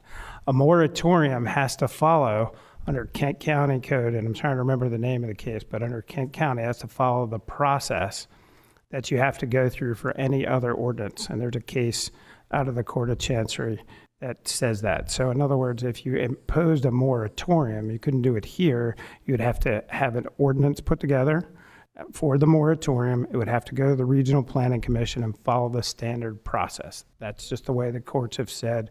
Otherwise, you would be subject to challenge. And my job is to keep you out of a challenge. Right. If you have, for example, if you propose additional amendments to this ordinance, let's say you introduce another ordinance, right? You would get the benefit of the pending ordinance doctrine. And what that means is that if you have a pending ordinance, then functionally you can deny applications that go against that ordinance. So in other words, it would be my recommendation if you wanted to take these comments they receive, strengthen, do whatever, take my advice on the ban, right? Whatever that may end up being, and then you could move forward in that fashion. Perfect. Thank you. We And if I appreciate could your advice. just end with this, I didn't come down to, there was a question asked. I stated the ban only because after understanding more clearly what this ordinance actually does and the narrowness of what it creates, that's when I said, well, then you're better served. I'm not suggesting you do or you don't. That's for you to decide. What I like about a moratorium is that then it allows what others have said, and we already know, this is such an evolving issue. And getting more clarity in the impacts of data centers and how they do impact and don't impact the environments, how we make sure that they pay for themselves right now, we would be better served to be late with protections than early with protections. Does that make sense? So let's be late. Let's let others traverse this trail. Let's let the evidence present itself. And once it does that, then we come back, lift the moratorium, and implement the correct, policy. But I thank you for your Thanks, I time. appreciate it. I just want to recognize the Director of Operations, Joel Gardner. Joel did not get the hook out at 3 minutes for you, so we're good. Hey, that was your fault. You know I like to talk, Joanne. You know that. I told you duct tape works.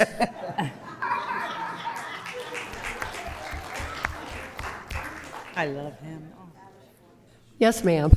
Oh, that's a tough act to follow right there. Sorry. Thank you, sir, for your time and hearing us and putting in your 2 cents. We appreciate you. My name is April Murray. You swear or affirm that the testimony you're about to give is the truth? I swear. I'm originally from Long Island. I'm a transplant, people would say, from the eastern end of Long Island. I grew up in a very, most people would think it's affluent because it's called the Hamptons and all of that. But my father instilled in me many principles of stewardship to the land, the hunting, the fishing, the wildlife. I went to the beaches during the day and swam in the freshwater ponds and by the afternoons. I live here. I live in Cheswold. I've been here for 20 years. I don't know if how many people can remember. I live right down the road from the Cheswold plant. I was a volunteer firefighter on the east end of Long Island, and I took the hazmat chemical class. I got certified in it. I understand that from living down the road from a chemical plant proposed many questionable things, and living through the mandatory evacuation that happened probably for 2 or 3 days probably should have woke a lot of people up about how companies can come in and run them the way they do, and maybe there are regulations that you put in place, but sometimes they're not followed through. It was scary to have, I'm a caregiver and I take care of my mom and she's a stroke patient. To have someone knock on your door at 11 or 12 o'clock at night and said, you must go find a place. You are in serious danger, by the state police officer. So when I heard about this coming apart, I'm like, okay, Cheswold will probably want to be one of their places if they want to do it. Yeah, so it's next to a railroad, but guess what else is right next to the Cheswold plant? Natural gas. Natural gas, and then right across the street is the Delmarva power plant, their section that they have on. Some people get their power from there, and some people get their power from Delaware Electric. I can tell you that for them even proposing to put that there is crazy. My property that I live on is right next to wetlands, and we have well water. So all I ask is that I'm definitely in favor of this ordinance, but like the gentleman, the few people before me said, we definitely need to close the loopholes, demand economic studies to do in the area that how it will directly affect those with wells. Because I can tell you with us, with well water in that area, we don't have city water. So what happens to us? We try to dig another well, and guess what? There's no water. What do? Does the county come in and say, okay, or there's a company, whoever is proposing the data center, do they pay for the county water to come in? These are the questions I have. I know, temperature, 20 degrees. We don't have any economic studies about how much temperature they raise the people in the area, in the immediate half-mile to mile radius. Mrs. Murray. April Murray. Thank you. Murray. Thank you to everybody who's here. Know your rights and know what's going on in your town. God bless. Yes, ma'am. My name is Deborah Foor. That's Debora. The last name is Foor, like the number, but it's spelled Foor. Do you swear or affirm that the testimony you're about to give is the truth? I affirm that the testimony I'm about to give is the truth. Thank you. I really am glad that Senator Buxton showed up here today. I emailed to each member of the council, of the levy court, as well as had the clerk, ask the clerk to distribute a copy to each of you, including the county attorney, the administrator, and the clerk, I think, a copy of Senate Bill 353 that Senator Buxton and Representative Michael F. Smith introduced on June 30th of 2026, so granted the last day of the session of the General Assembly. And it's been sent to committee, no chance to vote on it at that point in time. But I think that there's some language in that Senate bill that makes a lot of sense to add to what Senator Buxton had to say. And I've got it in front of me. Imposing a temporary moratorium will allow the General Assembly to review existing policies, assess environmental and economic impacts, and ensure that this growth aligns with the public interest. Aligns with the public interest. I've heard a lot, and I agree with a lot of what I heard today. When I walked in here, I was in opposition to the ordinance as it's drafted. I do feel a little bit differently about it, having heard what I hope are sincere expressions of proactive behavior, because proactive can be really good, but it can also be a bad thing.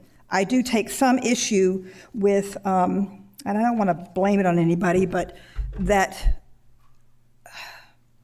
data centers are a necessary evil, that they're coming whether we like it or not. I think that if anybody's been paying attention to this issue and is doing the requisite reading, they're going to understand that right now AI companies are giving all kinds of signals that what they are investing in these data centers and in this AI project is not going to be profitable. Corporations are starting to back out of how much AI they are buying because it's not saving them money. They're actually learning that maybe human people working is actually more beneficial to the profit line than AI. Now, my daughter is a software developer. She graduated from UD in computer engineering. And here's what she tells me about AI whenever I get really nervous about it. She said, "Mom, it's a word predictor." Now, I know that they're talking about the new version of AI. I forget the name of it, AGI, General Intelligence. But the AI that we have right now is a word predictor. It's why, and Mr. Walton, I believe the attorney's name is, will attest to this, it's actually generated legal briefs to actual courts that make no sense and cite cases that have never been heard at all. It makes shit up, pardon my language. Like any other summary or conclusion, I think it's really important to find the facts behind that summary or conclusion. So my vote, if I were on levy court, would be, we need a temporary moratorium. Yeah, I know, my time's up, guys. Thank you very much. Thank you, Senator Buxton. Yes, ma'am. Hi, my name is Heidi Patton, and I'm a resident of Kent County. Do you swear or affirm that the testimony you're about to give is the truth? I do. I think the ordinance definitely is necessary, but with some changes. I live in an agricultural residential zoned area. Currently, my neighbors consists of about 100 other families and several dozen cows and chickens. We are roughly 1,000 feet from the cows, which is a far greater distance than the proposed distance for any data center. However, in the still of a country night, you can hear everything.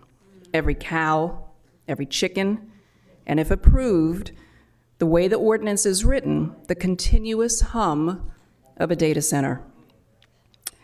The animals take naps. However, a data center noise will never stop. I ask that you apply Chapter 161 of the Noise Ordinance into the amendment and add a nighttime low-frequency ordinance. In addition, please include the AR zones into the residential zoning district so that these residents that I'm a part of are also protected.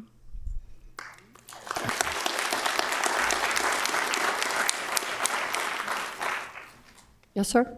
My name is Patrick Bates. I live in Dover, specifically Nobles Pond. And I came here tonight. Sir, do you swear or affirm that the testimony you're about to give is the truth? I do.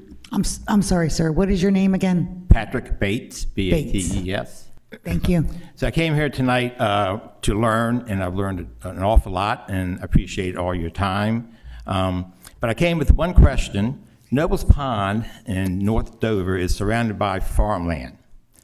And I think a lot of Noble Pond people here, they came tonight to understand, is the farmland liable to ever have a data center on it?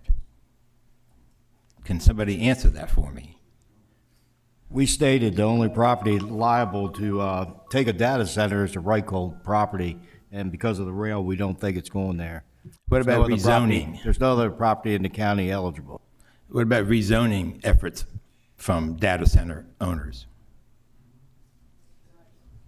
Is that a possibility down the road? It's always a possibility, but if you look at our history, rezoning from agricultural to industrial is really, really rare. And it has to be for a good reason, such as they're bringing in 500 jobs. It's very rare, especially in your case, and I don't want to say specifically Nobles Pond, because there's a lot of areas throughout the county that are in the same position where you have land around a subdivision that was put in by a developer in AR zones. Very rare for land outside there to be rezoned industrial for any reason, so very rare. Okay, thank you so much. Appreciate it. Sir? My name is Christopher Beardsley, a resident of Townsend, Delaware. You swear or affirm that the testimony you're about to give is the truth? Yes. My name is Christopher Beardsley, speaking on LC 2606, requiring a public hearing designated for the largest facilities and advocating against data centers. Over the course of the past several years, AI and the physical infrastructure has sprouted everywhere, much without the consent or the awareness of those having to bear the most burden to losing their clean air, land, water.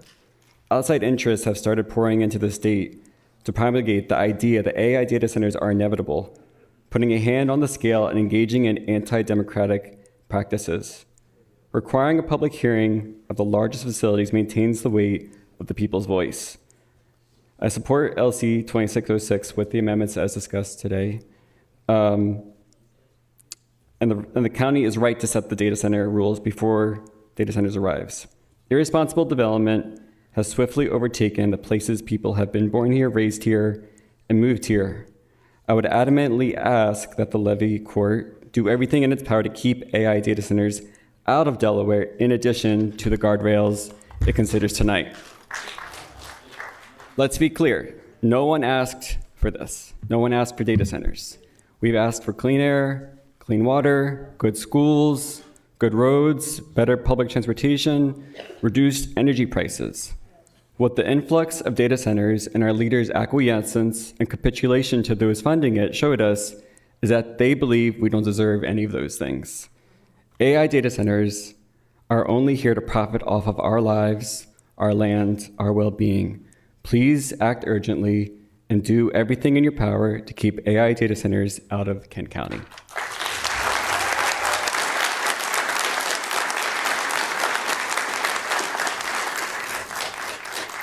Sir? Hi, my name is Greg Layton. I live in Miller Grove. Sir, do you swear or affirm that the testimony you're about to give is the truth? I do affirm. I've been listening all evening. Didn't actually plan to speak because I don't like writing about myself. But as a former Dover High School English teacher and journalist in this county, I just want to emphasize the meanings of some words. Moratorium. Some folks use that word and they made sure to use the word temporary before it. And I understand they were using temporary properly, but it's a little bit redundant because a moratorium is temporary. It's not permanent. I know Mr. Sweeney, or Commissioner Sweeney, talked about codes being written in pencil. And yes, our U.S. Constitution and state constitution both call for amendments, and I know that the county does as well.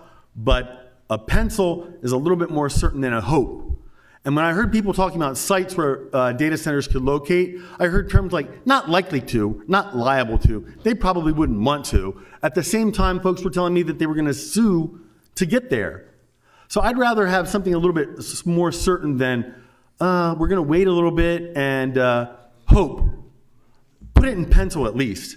Think about it further, then put it in pen. But as much as I respect most of you, all of you, and the folks in this room, I'm not going to rely on a hunch. I'm not going to rely on a hope. I want the council or the commission, the levy court, I'm sorry, I keep forgetting which jurisdiction I'm in, but I want the levy court to take a stand for the people and protect us. And if you need to revise it later, please do, tighten it. But I support this amendment. I wrote to all of you and recommended 5 fixes. I've heard most of them addressed tonight, and I'm ready to go. I don't need to wait. Have a good evening.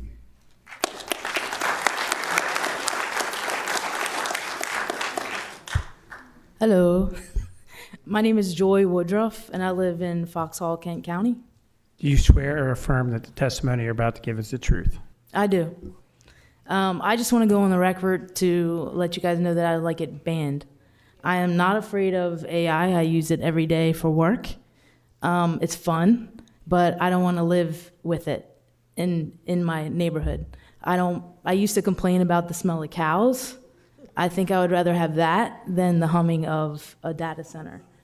I care about my friends and my family and their health and their well-being. I care about clean water, and I care about the air and my property. And I don't want it to be devalued or to be thought less of just because I don't pay into the, to be a data center myself.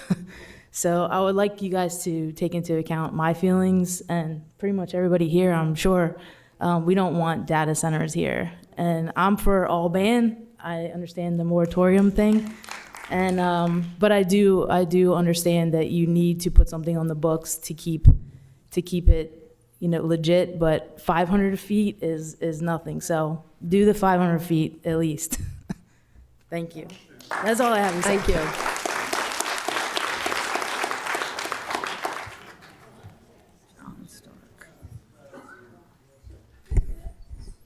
Hello, my name is John Stark, Sir, and I do live in Kent County. Do you swear or affirm that the testimony you're about to give is the truth? I do. I'm not so much here for the ordinance. I'm here for more of the levy court, only because I've been in business a long time, not so much in Newcastle County, but in Sussex. And of course, Delaware law is all about levy court. That's where it starts at, and then we move up. Sussex County I'm very familiar with because I used to go down there all the time for getting permits approved. And all they do in Sussex County is usually do that at night. So that's the only time you really hear them. Other than that, they're doing it during the day. So I want to give a shout out to all of the levy court commissioners and everybody that's in this room that is able to come here at night to do this, because it's about the only county that allows you to do that. Thank you.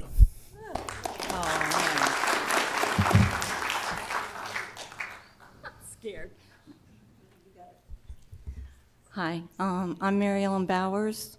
I live at Nobles Pond. Do you swear or affirm that the testimony you're about to give is the truth? I do. And don't be scared. I'm so nervous. I moved here a year and a half ago from Sullivan County, New York. And I lived on a mountain. I'm going to cry. We're well known for nationally for fly fishing, hunting, and for 1969 Woodstock. I came here, I sold my house and came here because I heard Delaware was so beautiful and had such nice people. And I did research for the data centers when they were going to put it in Chester, New York. I wanted to know about them. I apologize. I only learned about this a few hours ago. I really don't know enough to speak. But I know about data centers, and Governor Hochul made a law that no data centers can be built in New York for a year to give them time to research it, to, not to rush into things. So I just wanted to say that if the data center goes in, I heard it's near Nobles Pond, maybe, my house will go for sale immediately, and it probably won't sell because of the data center, but I will leave Delaware. I didn't come here, give up the nature and all of that to come to a state that's going to put a data center near me. And I don't know if you are the ones that are going to vote for it. Like I said, I'm not prepared to talk, but it doesn't stop me. But and they'll tell you. But I want you to consider I don't know where you live. I don't know how close you'll be to the data center, but if you're going to vote yes, I want you to think like, how would you feel if it goes near your home? And like I said, I just learned about this a few hours ago, and thank you for letting me talk. Ma'am, I just wanted to try to help make sure we understand things a little bit. First and foremost, I think most of the commissioners sitting up here were born and raised right here in Kent County. I can't speak for all of them, but I think most of us were. So we have a vested interest in Kent County. We want to make sure that what we're doing is vital and making sure we make the right decisions. But the one thing that kind of caught my attention was you made the statement about voting for data centers. That is complete opposite of really what we're doing. We're trying to vote for an ordinance to protect you from data centers. So I just wanted to make sure everybody understood what our play was here. We're trying to do the best that we can do so that we can close some of the other loopholes in what that we've heard tonight. So just so that everybody knows, we're not voting for data centers. We're voting for an ordinance to protect Kent County.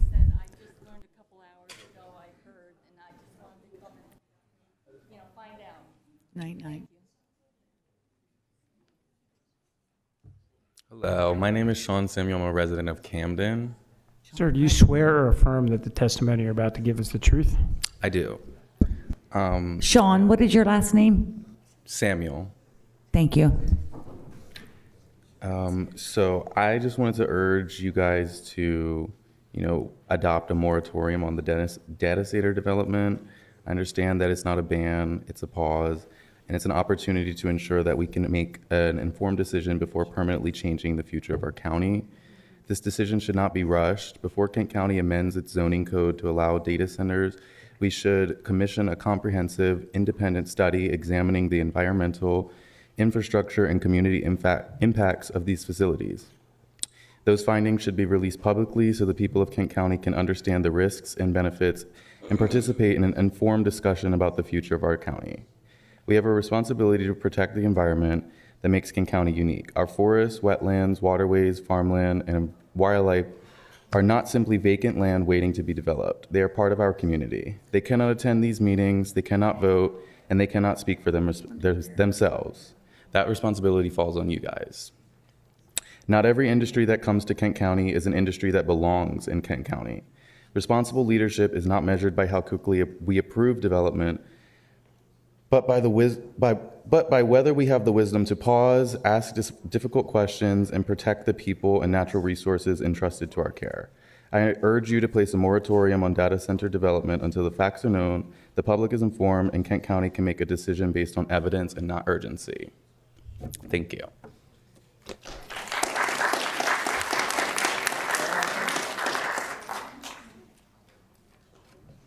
Hello, my name's Piper Champagny, and I'm a resident of Hartley, Delaware. Do you swear or affirm that the testimony you're about to give is the truth? I swear. Good evening. Ma'am, could I get your name again over here? Oh, Piper Champagny.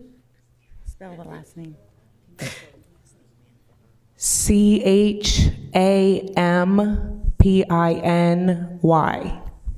Thank you. Okay.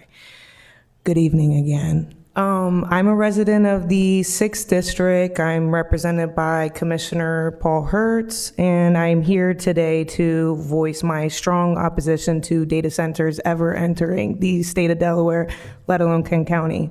Tonight, I join many others in asking you all to consider to protect our wildlife, our forests, our farmland, and the communities that elected you the positions that you currently hold.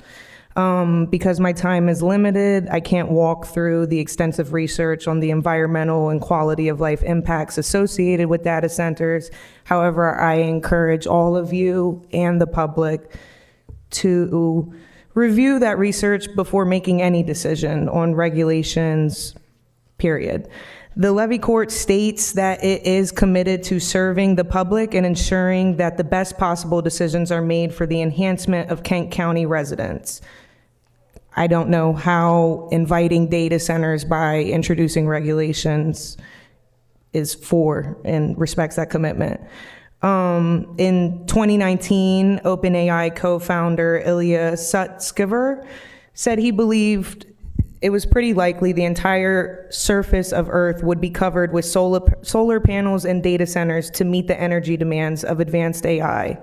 Mr. Sutskever's prediction illustrates the scale of the future envisioned by the people pushing for these technologies.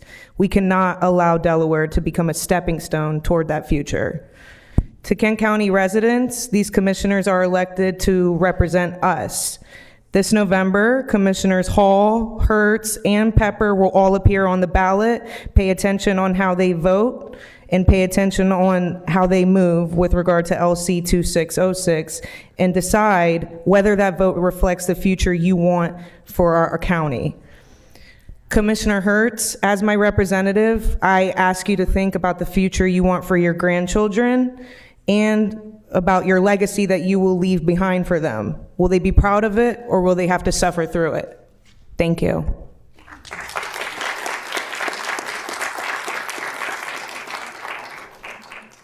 Hello, everyone. My name is George Jones, and I am from Dover, Delaware.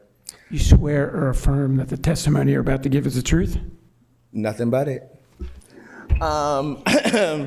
I just want to start by saying I heard a lot of talk about how the data centers would bring a lot of economic growth to Delaware. I just want everyone on the board to consider what will it bring economically to Delaware. Me personally, I love to take walks, nature walks. I've been here my whole life, born and raised, Kent General Hospital. I'm 26 years old, and I'm a frequent runner, walker, and I love to enjoy the wildlife and the nature that my lovely state brings, and my biggest concern when I heard about the data center was the acid rain. What is it going to do for us? It's going to basically affect our drinking water, not only ours, but the animals as well. Bird population is decreasing. I don't know if any of you guys know that, but it has significantly since I was a child, since you were a child, and we have just started to get them back up. Please don't let them decrease again. And the data centers will definitely contribute to the, decline. Thank you.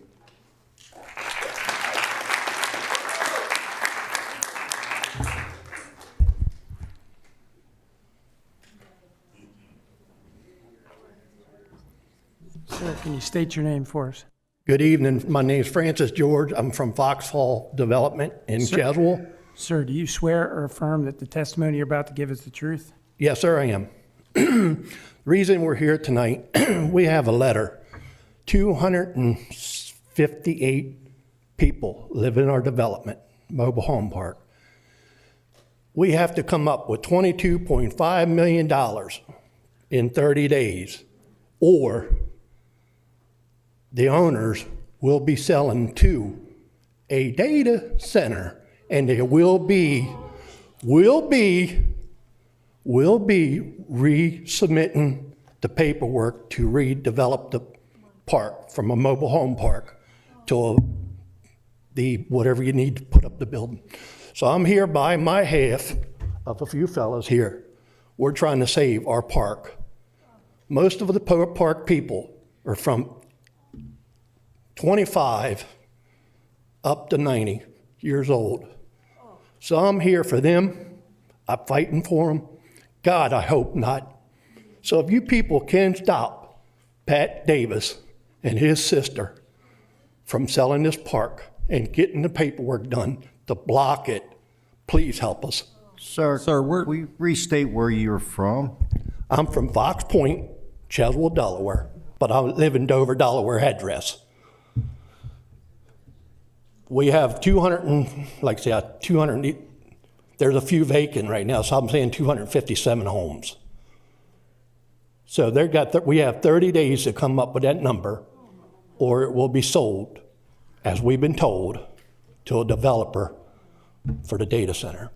So please, take half of us and there's people that live here. Well, like we stated, your property ain't zoned industrial, so there's no way they could build a data center. The only possible property is Roycall. So whatever Well, they're I'm just saying praying, is sir. misinformation. It's not industrial. We're just praying that they don't re-instruct it to be in industrial park.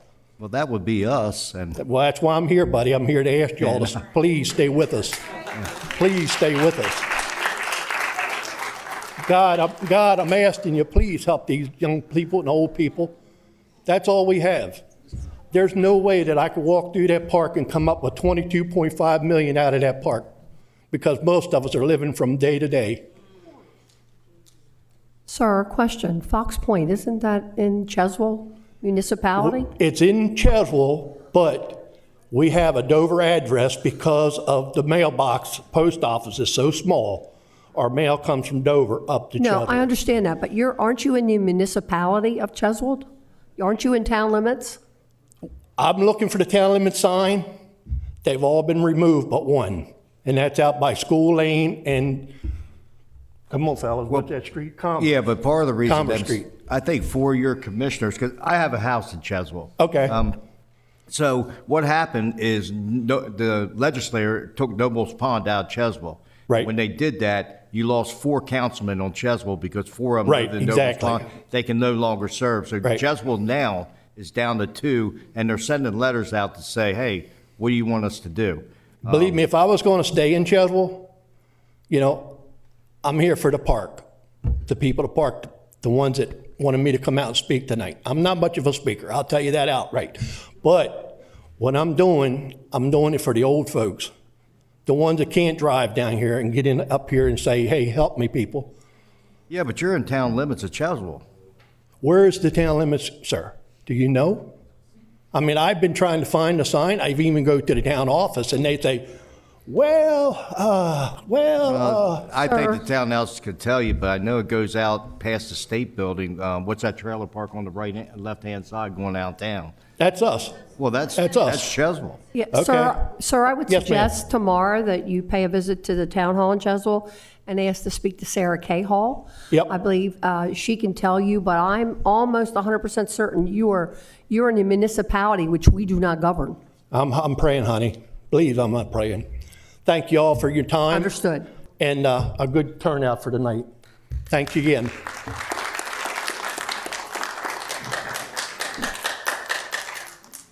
Okay, at this point, we will ask, is there anyone here who opposes LC 2606 data center?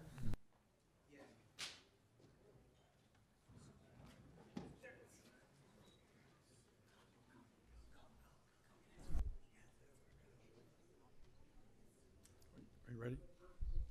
I'm Mike Humphrey, the Harrington area. Sir, do you swear or affirm that the testimony you're about to give is the truth? I do. Thank you. Sir, can you hold 1 minute, please, for...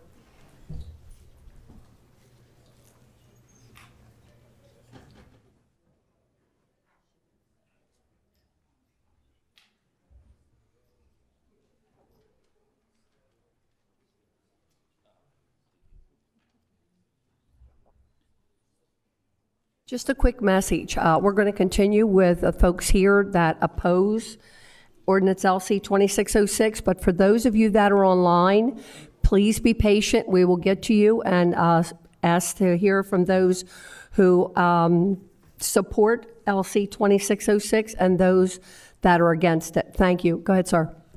As I said, I live in the Harrington area. I don't live in Harrington, but I live in the Harrington area. I oppose the ordinance as it's written today with I'd like to have 3 specific changes to it. And they are, 1, I think you need to require local labor, some local labor. There have been 2 big developments in Harrington in the last several years. One was the library and one was solar park. Both of them were built with out-of-state labor. There was no local labor involved. In fact, the library was built totally by an out-of-state government or out-of-state company. So I think the ordinance should require a percentage of local labor involved in it. I would table the ordinance until that is included. This is what I would do if I were you. The second thing is, I think that needs to be an environmental impact statement made. And that be the company that proposes a data center should involve a total impact statement. And they should answer several questions specifically. One is, where do they get the power, electrical power? What is the noise requirement? And what are they saying their noise abatement process is? And the third is water. How do they get water? Where do they get it? How much is used? How they're going to mitigate that issue? So those questions, I think, need to be answered in the environmental impact statement that they make. Then the third thing that I would serve in this ordinance is a public hearing process. Right now, I don't see it. And there needs to be a hearing process by which a company applying for data center access should have a public hearing after they've done environmental statement. And that would give the people affected an opportunity to speak their mind. And I think that's the democratic process. Until those three things are involved, I'm opposed to the ordinance as it stands. Any questions? Okay.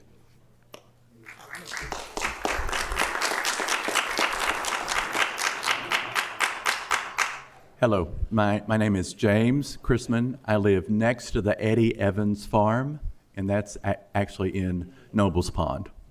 Sir, do you swear or affirm that the testimony you're about to give is the truth? It is, thank you, yes. Okay, so you've heard a lot tonight. I just want to affirm that I believe a ban is necessary.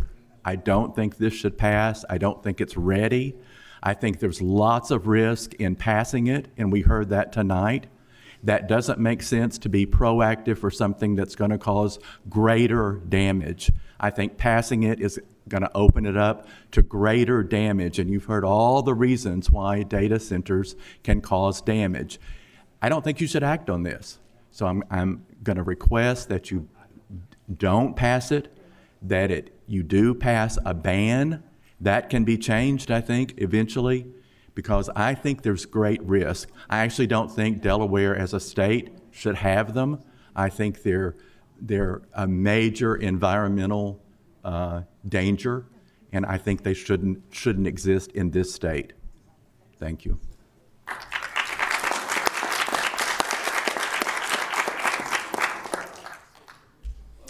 If it pleases you all, my name is Zachary Papin. I'm a resident of Dyke Branch Road, also of the same road that Linda Lewis, I think it was, earlier tonight. Found new neighbors. Great. Sir, do you swear or affirm that the testimony you're about to give is the truth? I do indeed.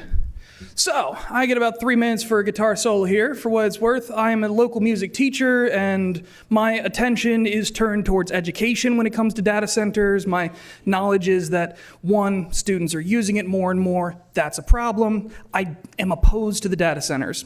I think it's obvious then that I should be in favor of the ordinance while I'm not in favor of the ordinance. Why? Mostly because I have a semantic argument. I'm sorry. For what it's worth, the limited industrial and general industrial zoning districts are where we're trying to set the data center classification. And as I look at our Delaware zone or Kent County zoning laws, I see that specifically limited industrial is meant for the zones that are medium, light, industrial that may or may not be placed next to residential.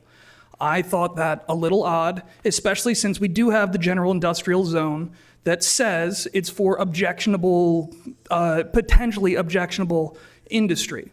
I don't think anybody would object to the fact that this is an objectionable action. The idea that bringing a data center is objectionable, well, it's supported not just by the people in this room, but by data. There's plenty of Gallup polls and other surveys taken. Some March poll last said something like 71% of respondents were opposed to data centers. Now, this was back in March.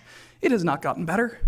No one is more in favor of data centers now than they were back then. So my particular proposal is not to do anything rash other than turn down this ordinance and remove the language that allows for limited industrial. I recognize that that's now even further restricting, so that we might be taking something else off the map that, again, might lead us open to legal challenge. I'm not sure how that works, but for my personal awareness, this only makes sense under general industrial, not limited industrial. Thank you.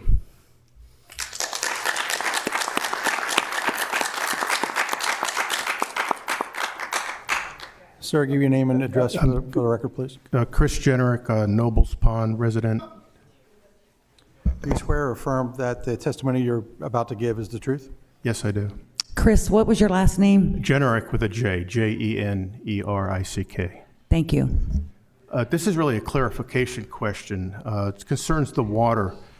The way I understand it, the approval of the water drawdowns would be requested by the data center by the local utility, which would, of course, I think in most cases be Middlesex or Tidewater. Now, Tidewater and Middlesex are for-profit companies. So it's in their best interest to blindly say, holy mackerel, I get to sell 30,000 gallons of water a minute. Sounds good to me, and they would just rubber stamp an approval. What's the guardrail on from your point of telling Tidewater you have to do a better search or a better study rather than just blindly approve something that would line the pockets of the shareholders for Middlesex? It's an odd question. I don't know if any of you is capable of answering that, but you see the potential for, not really looking at the approval process is concerning the long-term degradation of the water supply in the community, rather than quick-turn profits. And then once the water runs out, they go, well, we're going to have to drill more wells. We need more rate increases to drill more wells, and then, of course, pass that all on to the people that are paying Middlesex utility bills. So just something to consider.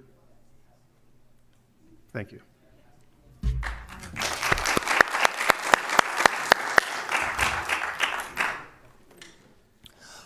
Hi, my name is Ezra Bennett. I live in Kent County.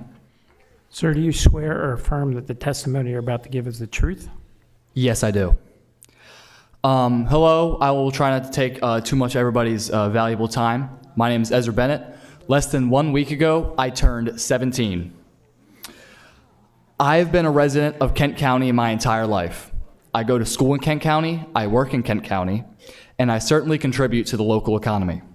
I have my entire life ahead of me, and I would like to remind every one of you in this room that the decisions made today will affect me and the many others like me for our entire future. As previously stated many times before, data centers are particularly harmful to the environment I will grow up and live my life in. I think it has been made explicitly clear that these data centers are extremely unpopular, so I urge you to do the right thing, make the right decision by the people, and think about the future. Save the children. Don't let a data center into Kent County. Thank you.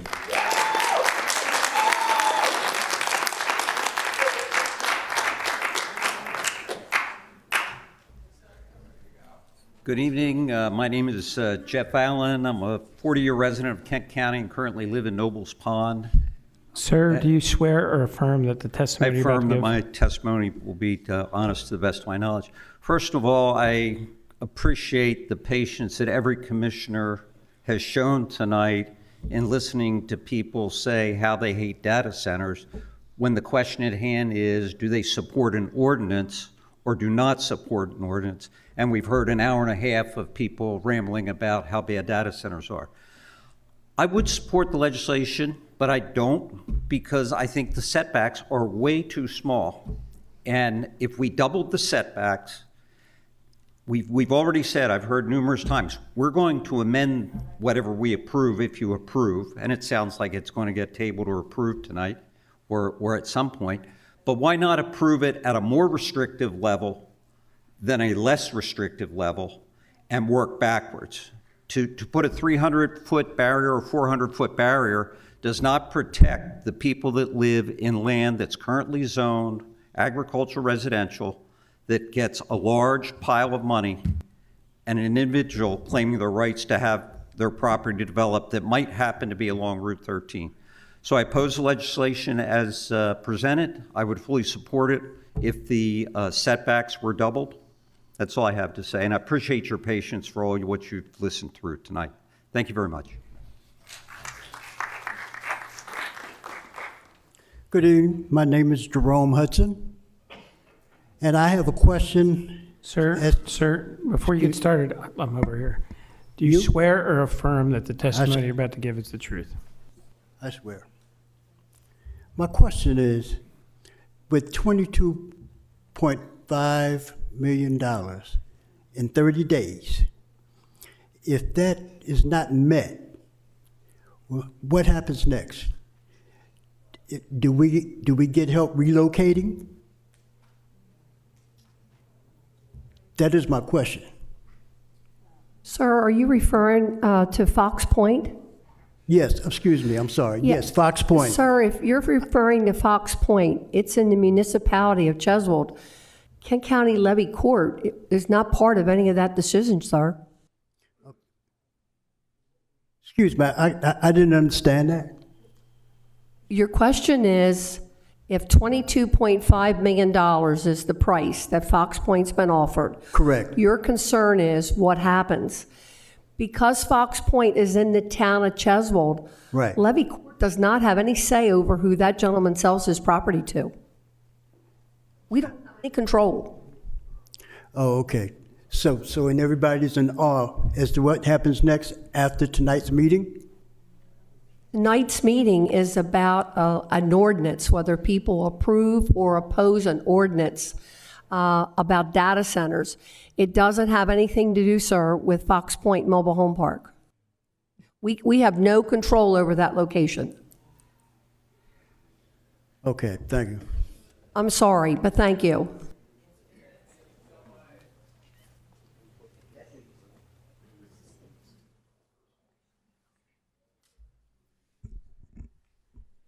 Good evening. My name is Molly Rayleigh Hall, or Mary Rayleigh Hall. Molly's a nickname.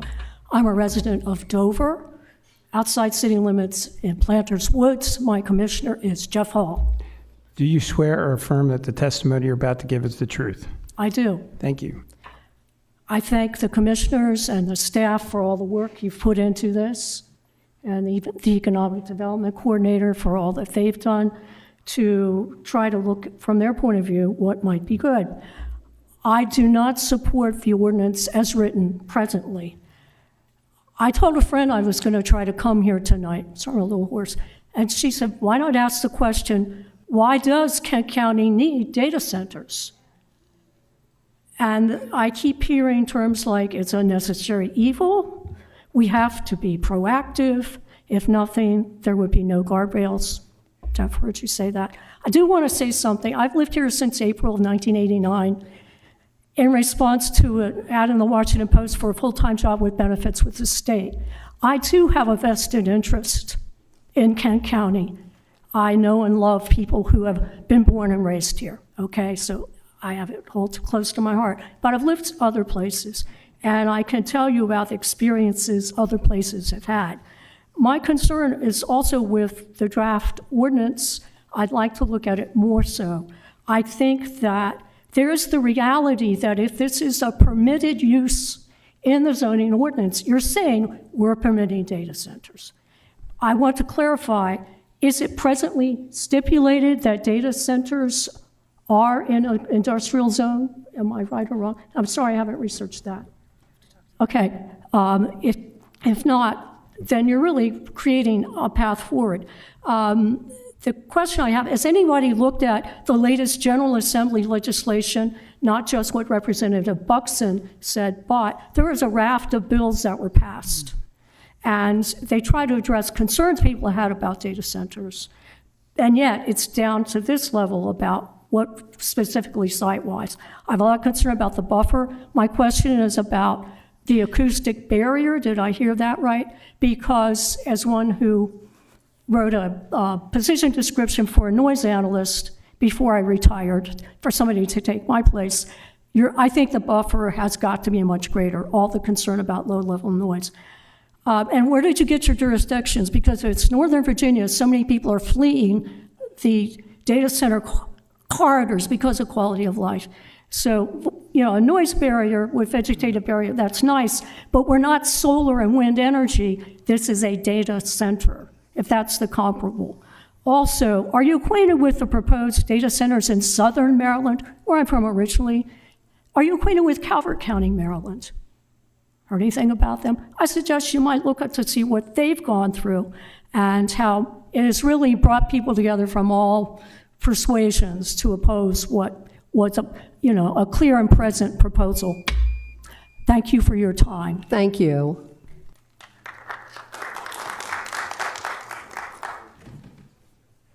Hi, I'm Ann Borgman and live in Kent County. Do you swear or affirm that the testimony you're about to give is the truth? Yes, I do. I'm sorry, ma'am, I didn't get your name. Ann Borgman. Borgman. Yes. So it sounds like there's only one property that would be zoned right now for a data center, but it also was recommended that that wouldn't be a good property because of the rail.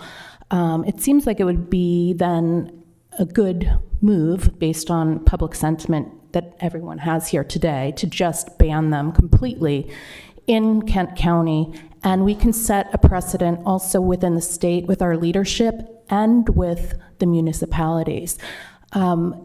Just now, there's coming out more and more information about how disruptive these data centers can be for local communities, both for water and land. Noise, as people have said.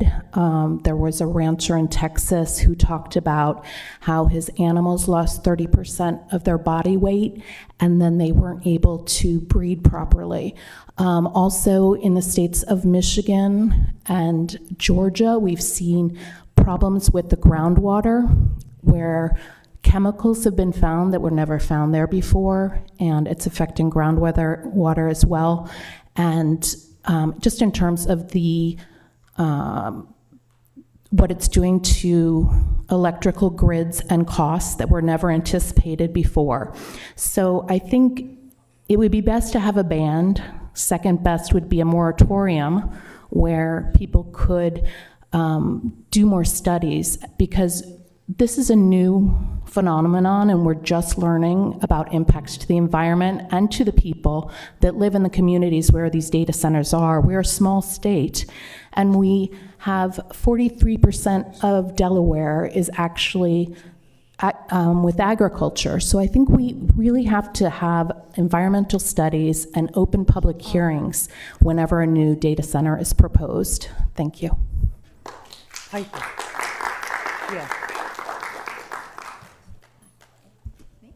Hi, my name is Nancy Schenkine. I live in Nobles Pond as well. I moved here Nancy, do you swear or affirm that the testimony you're about to give is the truth? Yes. I moved here 7 years ago. I am a transplant from New Jersey. Now, many of us who come from North Jersey will tell you that we have lived through all kinds of industrialization, mostly bad. Years ago, there was a push towards clean industry, which never really happened. We know data centers are not clean industry. And I think if you asked a lot of people in New Jersey and New York if they really want data centers either, they'll tell you no, because we've already lived through enough. I've lived for 7 years in this beautiful state where I've learned how much everybody really cares about the land, the animals, the farms, things I just never was exposed to before. And if in truth we're such a small state that we only have this actual spot for one data center, I agree. Why can't we stand as a shining example and say, no, we don't think so? Thank you.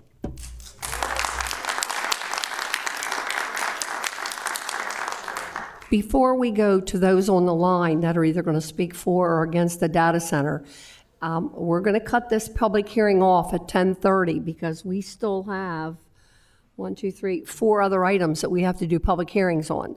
So I'm going to turn it over to Mr. Kennedy now, and we will hear from those who are in favor of the ordinance LC 2606? So for our guests joining us online, if you would like to speak in favor of LC 2606, please indicate by raising your electronic hand. We will go to those who are joining us by telephone first, and you can raise your electronic hand by pressing *3.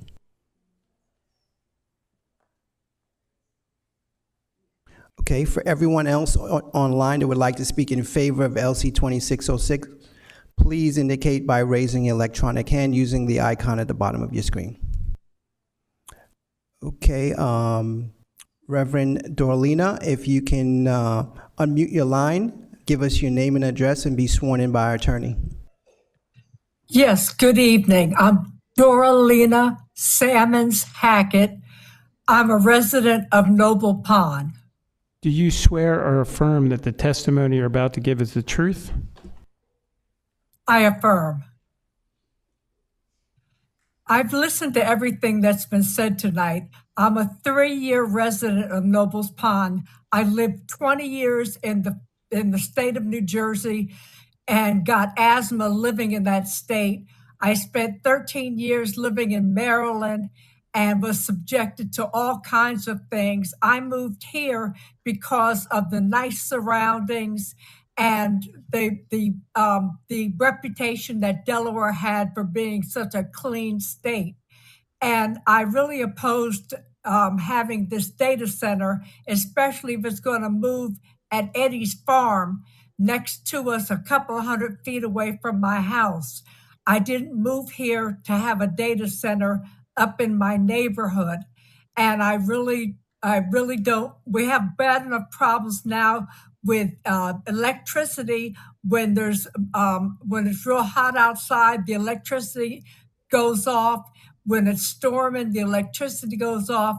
This data center will have our electricity going off. We have problems with water as it is. There's not enough water. We have a drought. This data center will dry up all the water that we have. I'm vehemently opposed to having a data center in the state of Delaware, especially in Kent County and anywhere near me. Dr. Thank you very Salmons, much. point of comment here. Pardon? Here, we're asking those in favor of ordinance LC 2606 for data centers. Do you support this ordinance? No. Okay, then you're probably going to have to repeat your comment when we ask for those that oppose. This is strictly first is those who speak in favor of this ordinance. Thank you. I thought you said raise your hand if you're against the ordinance, and we raised our hand and then you called on me. Kind of come up through our system, but Mr. Kennedy, once again, those on the line, if you're in favor of ordinance LC 2606, please raise your hand to be brought in. That's correct. Once again, if you're online and you're joining us via a computer or mobile device, if you would like to speak in favor of this ordinance, please indicate by raising your electronic hand. Okay, if you're joining us online and you're on a telephone line, if you would like to speak in opposition to this ordinance, please indicate by raising electronic hand, which you can do by pressing *3. Okay, so I'm going to send a unmute request to you, caller user 19. If you can unmute your line by pressing *6 and give us your name and address and be sworn by our attorney. My name is Bernetta Sleeper Kearns. I'm a resident of Nobles Pond. I've been a resident for 1 year. Do you swear or, opposed to the excuse me, do you swear or affirm that the testimony you're about to give is the truth? I swear that the testimony that I give is the truth. Where's her name?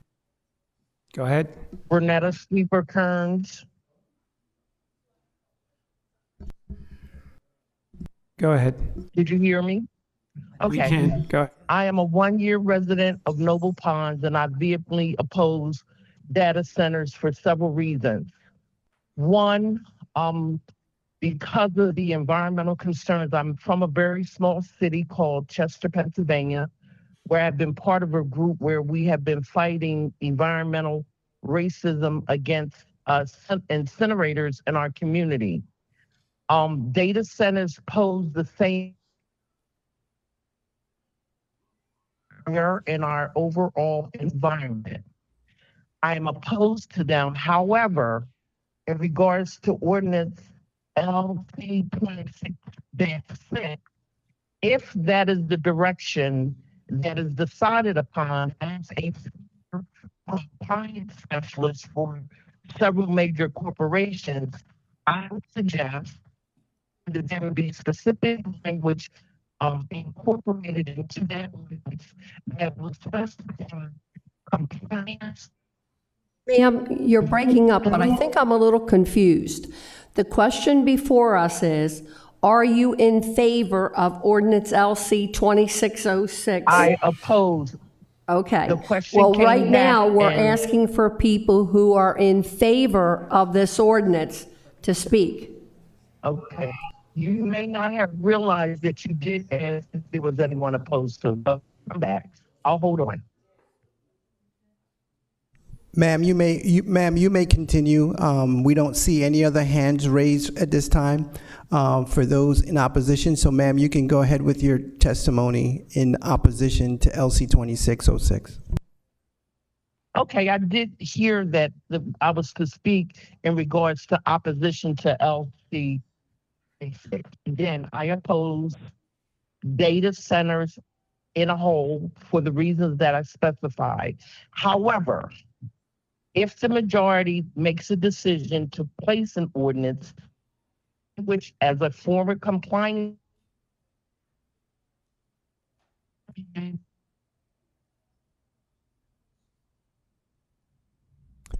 Ma'am, your line is breaking up. We can see that you're unmuted, but your audio is cutting in and out. Do you have technical difficulties connecting to a network? okay, I am connected.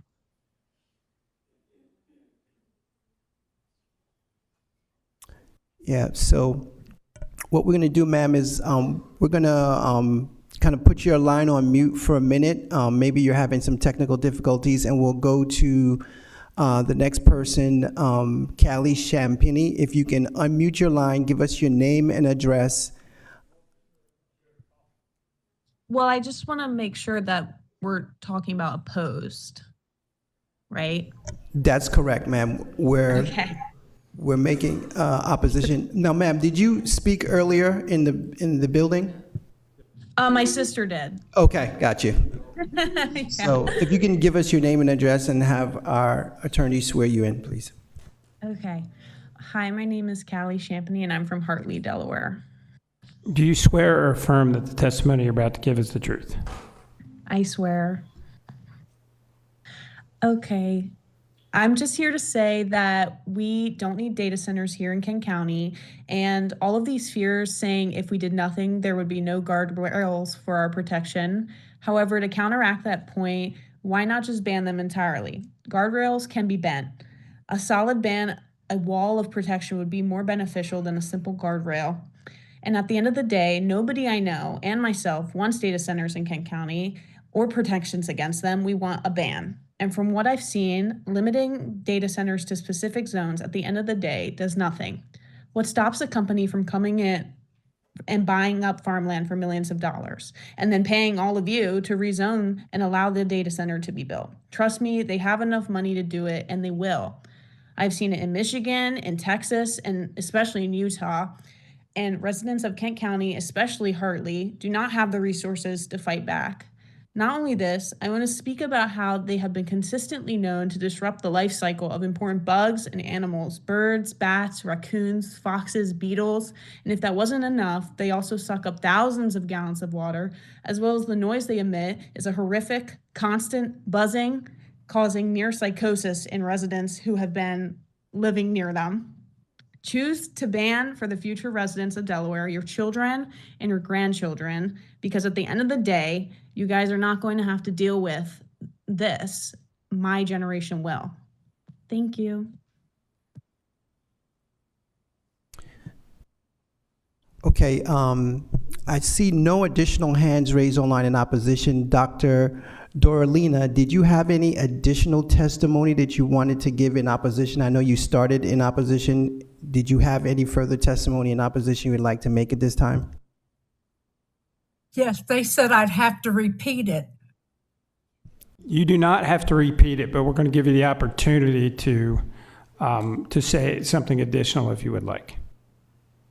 Well, I agree with what Miss Callie just said. I think she speaks very well, and I appreciate the future generation coming up and speaking speaking against having data centers in our county. Thank you. Okay, Denise, online, if you can unmute your line and give us your name and address and be sworn by an attorney. Denise Long in Kent County. Do you swear or affirm that the testimony you're about to give is the truth? Yes. I'm totally against the data centers. My mom lives in Felton and has breathing issues already. And this is going to be something that we looked so hard to try to find a place we would be able to settle, make it our last place. And there's now saying that there's a possibility of Felton, and I would end up having to take that house, and myself I would end up having the same issues. It is not, Delaware is such a small state, and the utility costs are going to get passed on to all the people in Delaware. We don't need it. We could let other people that have far bigger areas take it, but why should we not put the ban where we're such a small state? We don't want to take away from the farmers. Like was said earlier in Texas, I saw that same video, cows are being born stillborn. We are agricultural out here. There's a solar panel things going down that would take away farmland.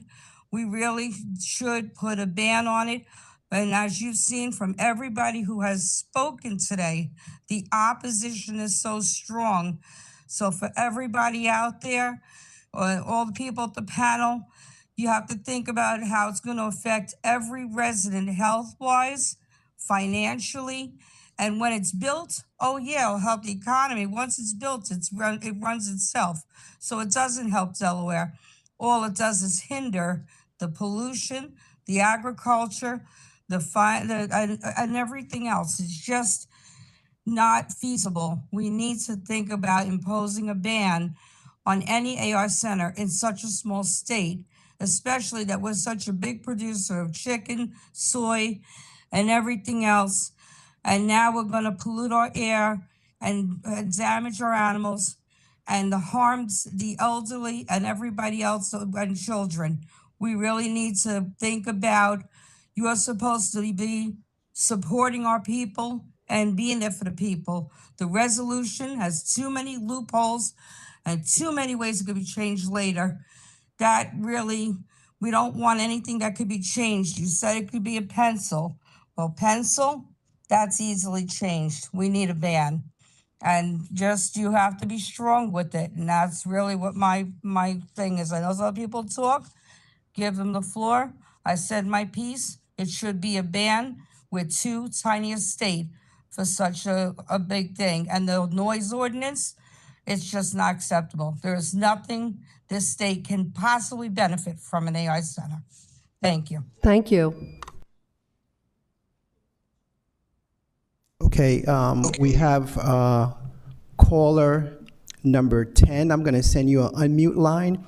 If you can give us your name and address and be sworn by our attorney. Hello, my name is Cheryl Baylor.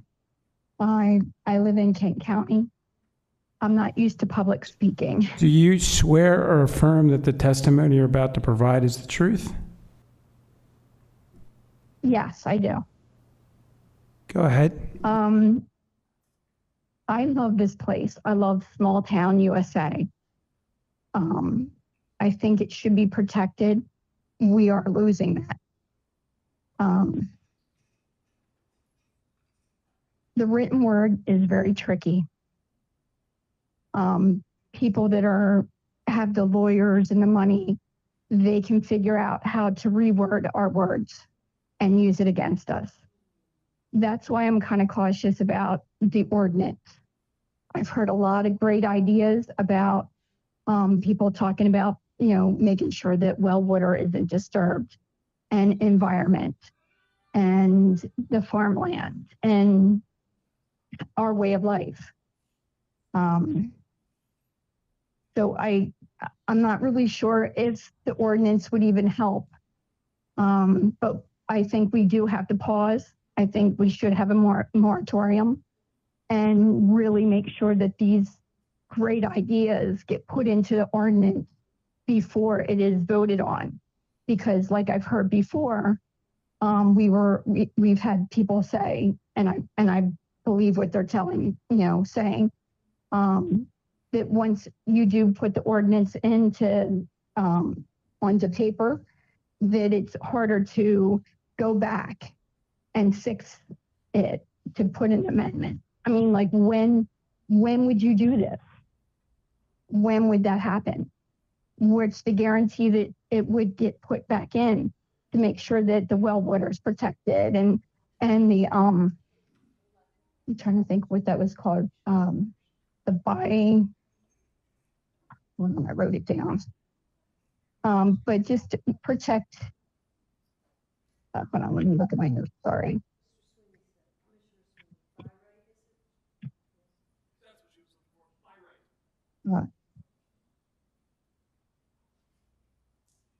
The noise ordinance, how close it is to residential areas, to limit the time when they can have noise, preserve the land. Let me see, and to also make sure that it's put into the ordinance that you wouldn't be able to build in the only place that they could build, which is by the railroad. To put this down solid so that it can't be bent. That's all I really have to say. Thank you. Thank you. And Thank you. So we'll go back to caller number 19. I'm going to send you another unmute request to see if your line has cleared up. Can you hear me better? It's storming in my area. Yeah, that's what we kind of figured. So we can hear you a little bit better now. So if you could go ahead and give us your name and address again, and be sworn by our attorney. She's already been sworn. My name is Bernetta Sweeper Kearns. I live in Nobles Pond. Yes, if you could just go ahead and finish your comment from before. You've already been sworn. Okay. I totally oppose data centers for all of the reasons that have been previously noted. Concerns with our water, our environment, and the impact that it would have on the animals and our community. However, and I know that sometimes we can't put a stop on legislation, if LC 26-06 was to have to be put in place, there are certain things that I would recommend as a former singer compliance specialist. There needs to be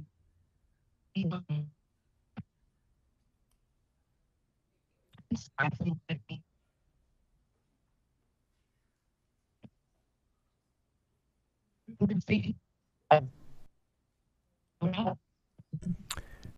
Sorry, ma'am. We had you there for a while, but then you just dropped out.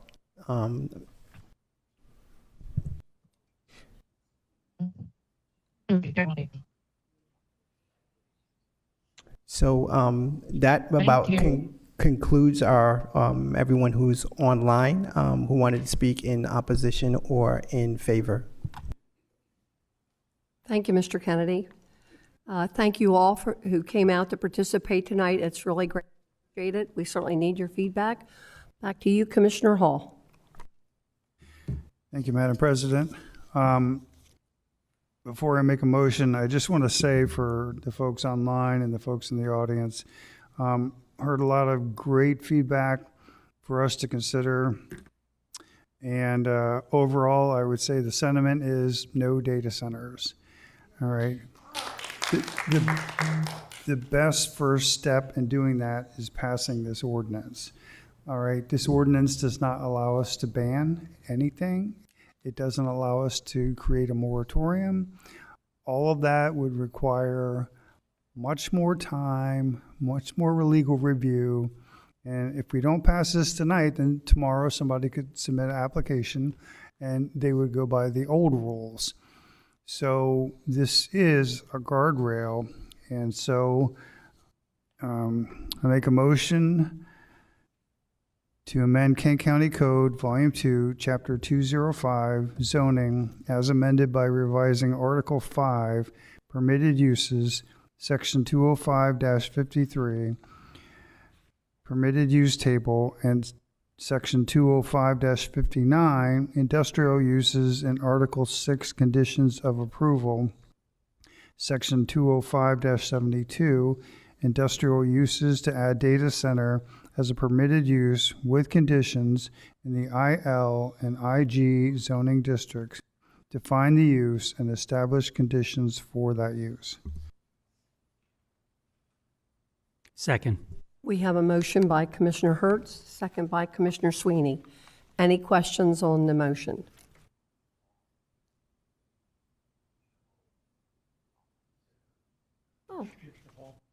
Oh, I'm sorry. I stand corrected. Commissioner Hall, second by Commissioner Sweeney. Any questions? Roll call. Mr. Angel?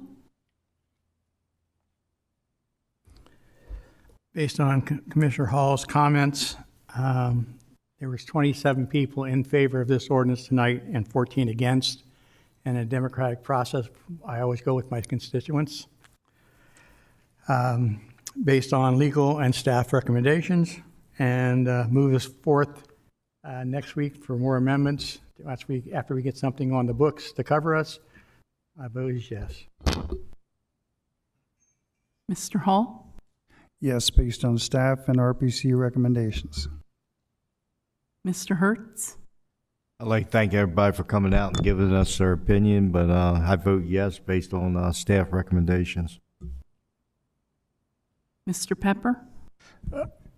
Before I vote, I just want to make clear to the people that are on the phone who may not completely understand what we're doing here tonight, we are not voting on data centers.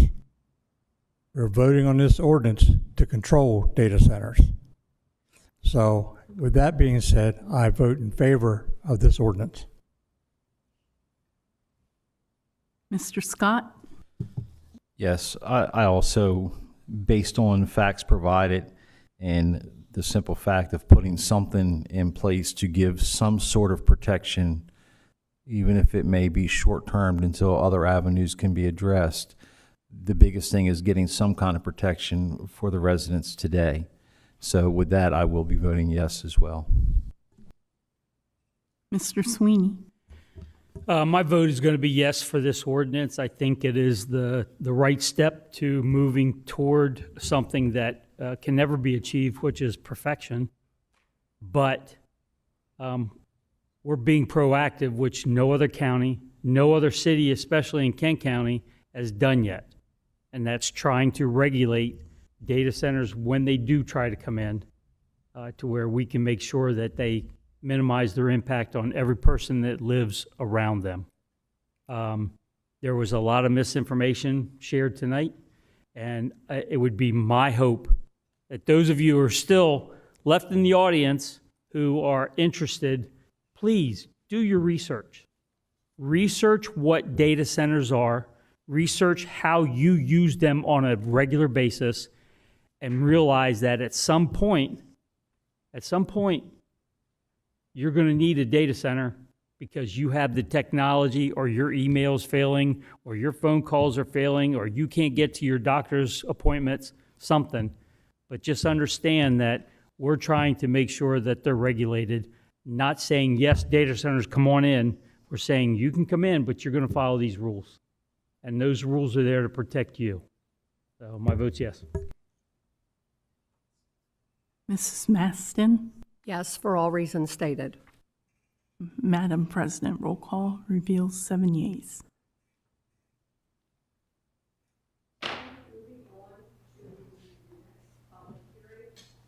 Public hearing, ordinance up 2610.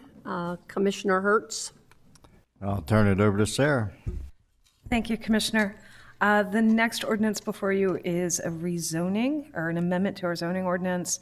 The site itself, the area of petition is 1 acre. The site is located on the south side of Hammondtown Road, east of Farmington Road, just north of Farmington. It's outside the growth zone. The area is currently zoned AR, agricultural residential. The proposal is to rezone 1 acre of the larger farm to BN, neighborhood business, to legalize an existing flea market, antique store business that's been created there. It actually comes with no recommendation from the Planning Commission. We had an even number of commissioners that night, and there was a motion made to deny it, and that failed with a 3-3 vote. And then a motion was made to approve it, which again failed with a 3-3 vote. So it comes to you with no recommendation. I'm happy to answer any questions you might have. Questions for Commissioner Hertz? Yeah, so obviously they got a building permit through you guys. They got an ag permit through us? Yes. An ag permit. Yes. And an ag permit's for ag use. Correct. And then, am I correct in saying after the building was built, they used it as a commercial use? Yes. So but did they ever say when they got the building permit that they wanted commercial? They only. Not to my knowledge, and I believe they signed the affidavit we ask for when someone requests an ag permit guaranteeing or certifying it's going to be used for agricultural purposes. So basically, this is ask for permission, or instead of getting permission, ask for forgiveness. That appears to be the situation we're in. Any other questions for Ms. Kiefer? Sarah, what? Commissioner, Vice President Scott? So what would they would need to go back through the process and apply for the proper structure and et cetera, all the requirements that would be considered for business, correct? If it is successfully rezoned tonight, then yes, there's a site plan process they'll have to go through, and they'll have to go through a process to certify the building meets the commercial building code. So the rezoning effectively starts the process of getting everything compliant. All right, thank you. Thank you. Commissioner Sweeney? Thank you. So Sarah, it's just that little green spot right there, right? Mm-hmm. There's not much around there. No. There was no public opposition to this. Any letters from anybody saying that they were opposed to it? None. No. And from what I read in the testimony that was given at the RPC, it's basically a straight up small antique store. There's a lot of vendors. I understand there's a lot of seniors who sell some wares there that they use to supplement their income. It's not like they're putting in a 15,000 square foot store, right? From your understanding? I do not recall the size of the Okay. building off the top of my head. Okay. But it's a substantial commercial enterprise. Thanks. Any other Commissioner Angel? Ms. Kiefer, it's non-conforming. Do we have anything that covers non-conforming buildings? It's not a legal non-conforming use.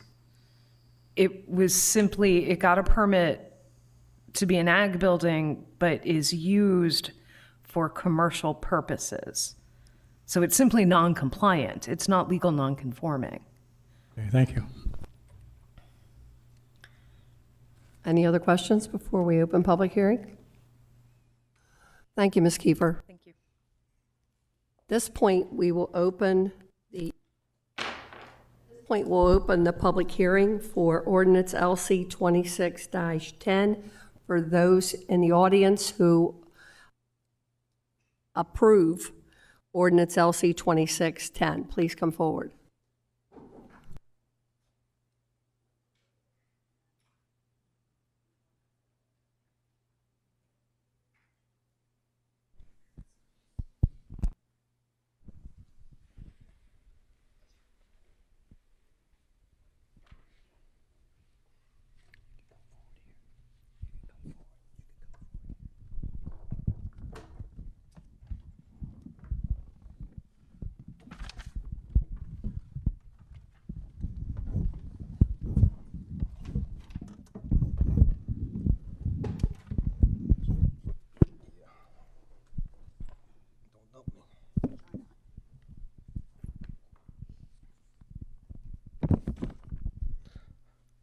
Hi, Joseph Taylor.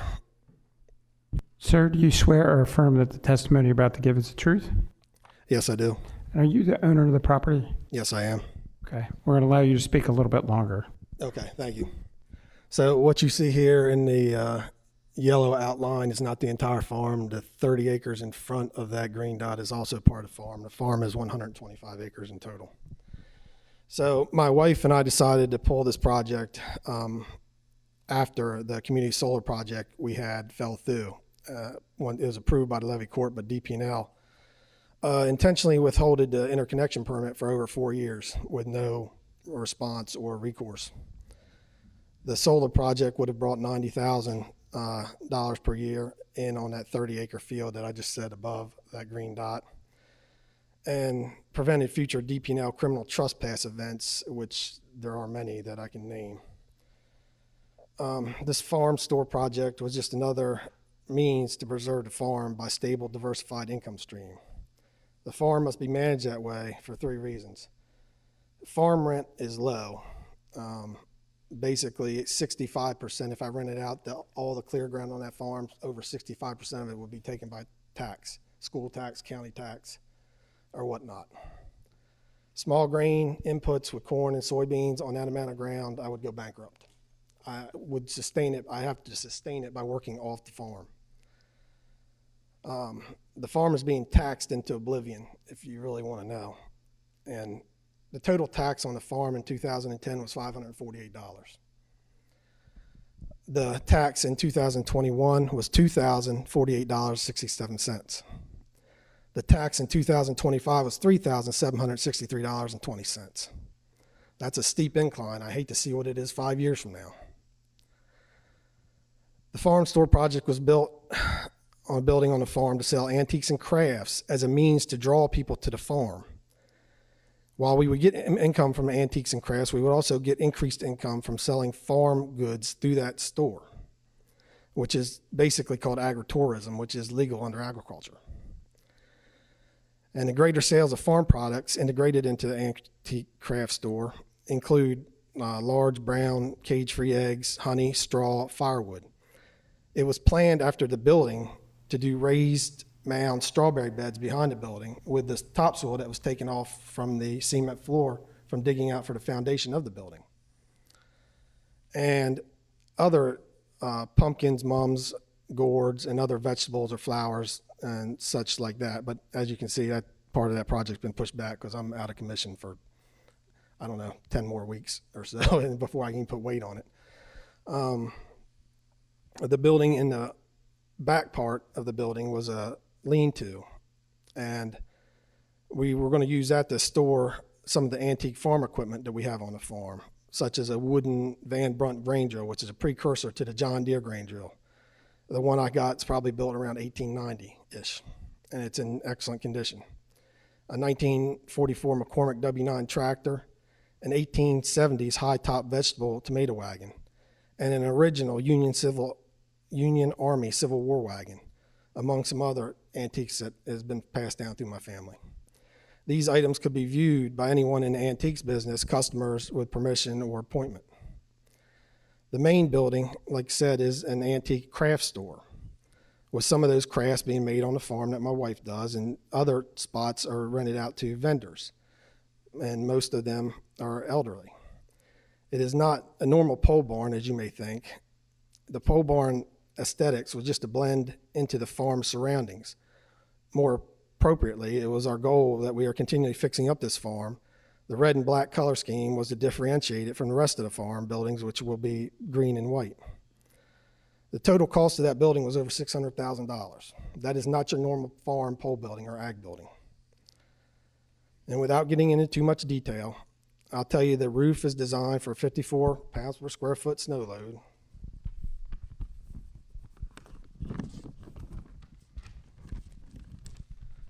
The wind load design on that building is for 130 mile an hour plus, that's Cat 3 hurricane strength. It was designed to meet all fire codes, aisle widths, emergency exits, distances, emergency lighting, emergency exit signs, fire extinguishers, etc. It was designed to meet all energy efficiency standards, fully insulated and sealed. The lighting was designed at 42 foot candle at the floor by using LED energy efficient lighting. HVAC meets all ASHRAE standards, energy efficiency standards at 23 CER. It was designed with a dedicated 225 amp electrical service, which it pulls off the farm's main 1200 amp electrical feed. Using all copper wire and square D QO series electrical devices, the kind that are normally used in industry. The electrical has been fully inspected and approved. The parking lot was designed to be permeable to catch a roof runoff. The parking lot has a proper number of handicap parking spaces in front of the main door. The entrance was existing to the farm and is 50 foot wide off of Hammondtown Road. And for example, a 2-lane entrance in high traffic areas is normally only 18 to 24 foot wide. And like I said, within the store, there are 58 antique and craft vendors. Most of these vendors elderly and rely on a well-designed venue like this for supplemental income to Social Security. Aside from the monetary gains, it gives the vendors meaningful and joyful activity, which improves the quality of life for those vendors. To my knowledge, there's not another venue like this on the Eastern Shore. We have been told constantly by customers that this store is one of a kind, truly amazing, and in best class. It should be well known by now, since it's been all the radio, that Kent and Sussex County are the fastest growing counties in the country. It was referenced in the last comprehensive plan that the aging population brings about specific economic and service concerns, which I am doing my small part to help out by designing a project like I did. In 2018, the Kent County Comprehensive Report lists the biggest threat to Kent County as a lack of strength and economic base and the loss of farmland. This project stabilizes and diversifies this farm's income stream off of 1 acre, as well as strengthens the county's economic base, providing income and drawing shoppers in from surrounding states. We've had shoppers from Maryland, Pennsylvania, New Jersey, Virginia, as far out as California, people on vacation traveling to the beach. This 125-acre farm sits between Harrington and Farmington, a quarter mile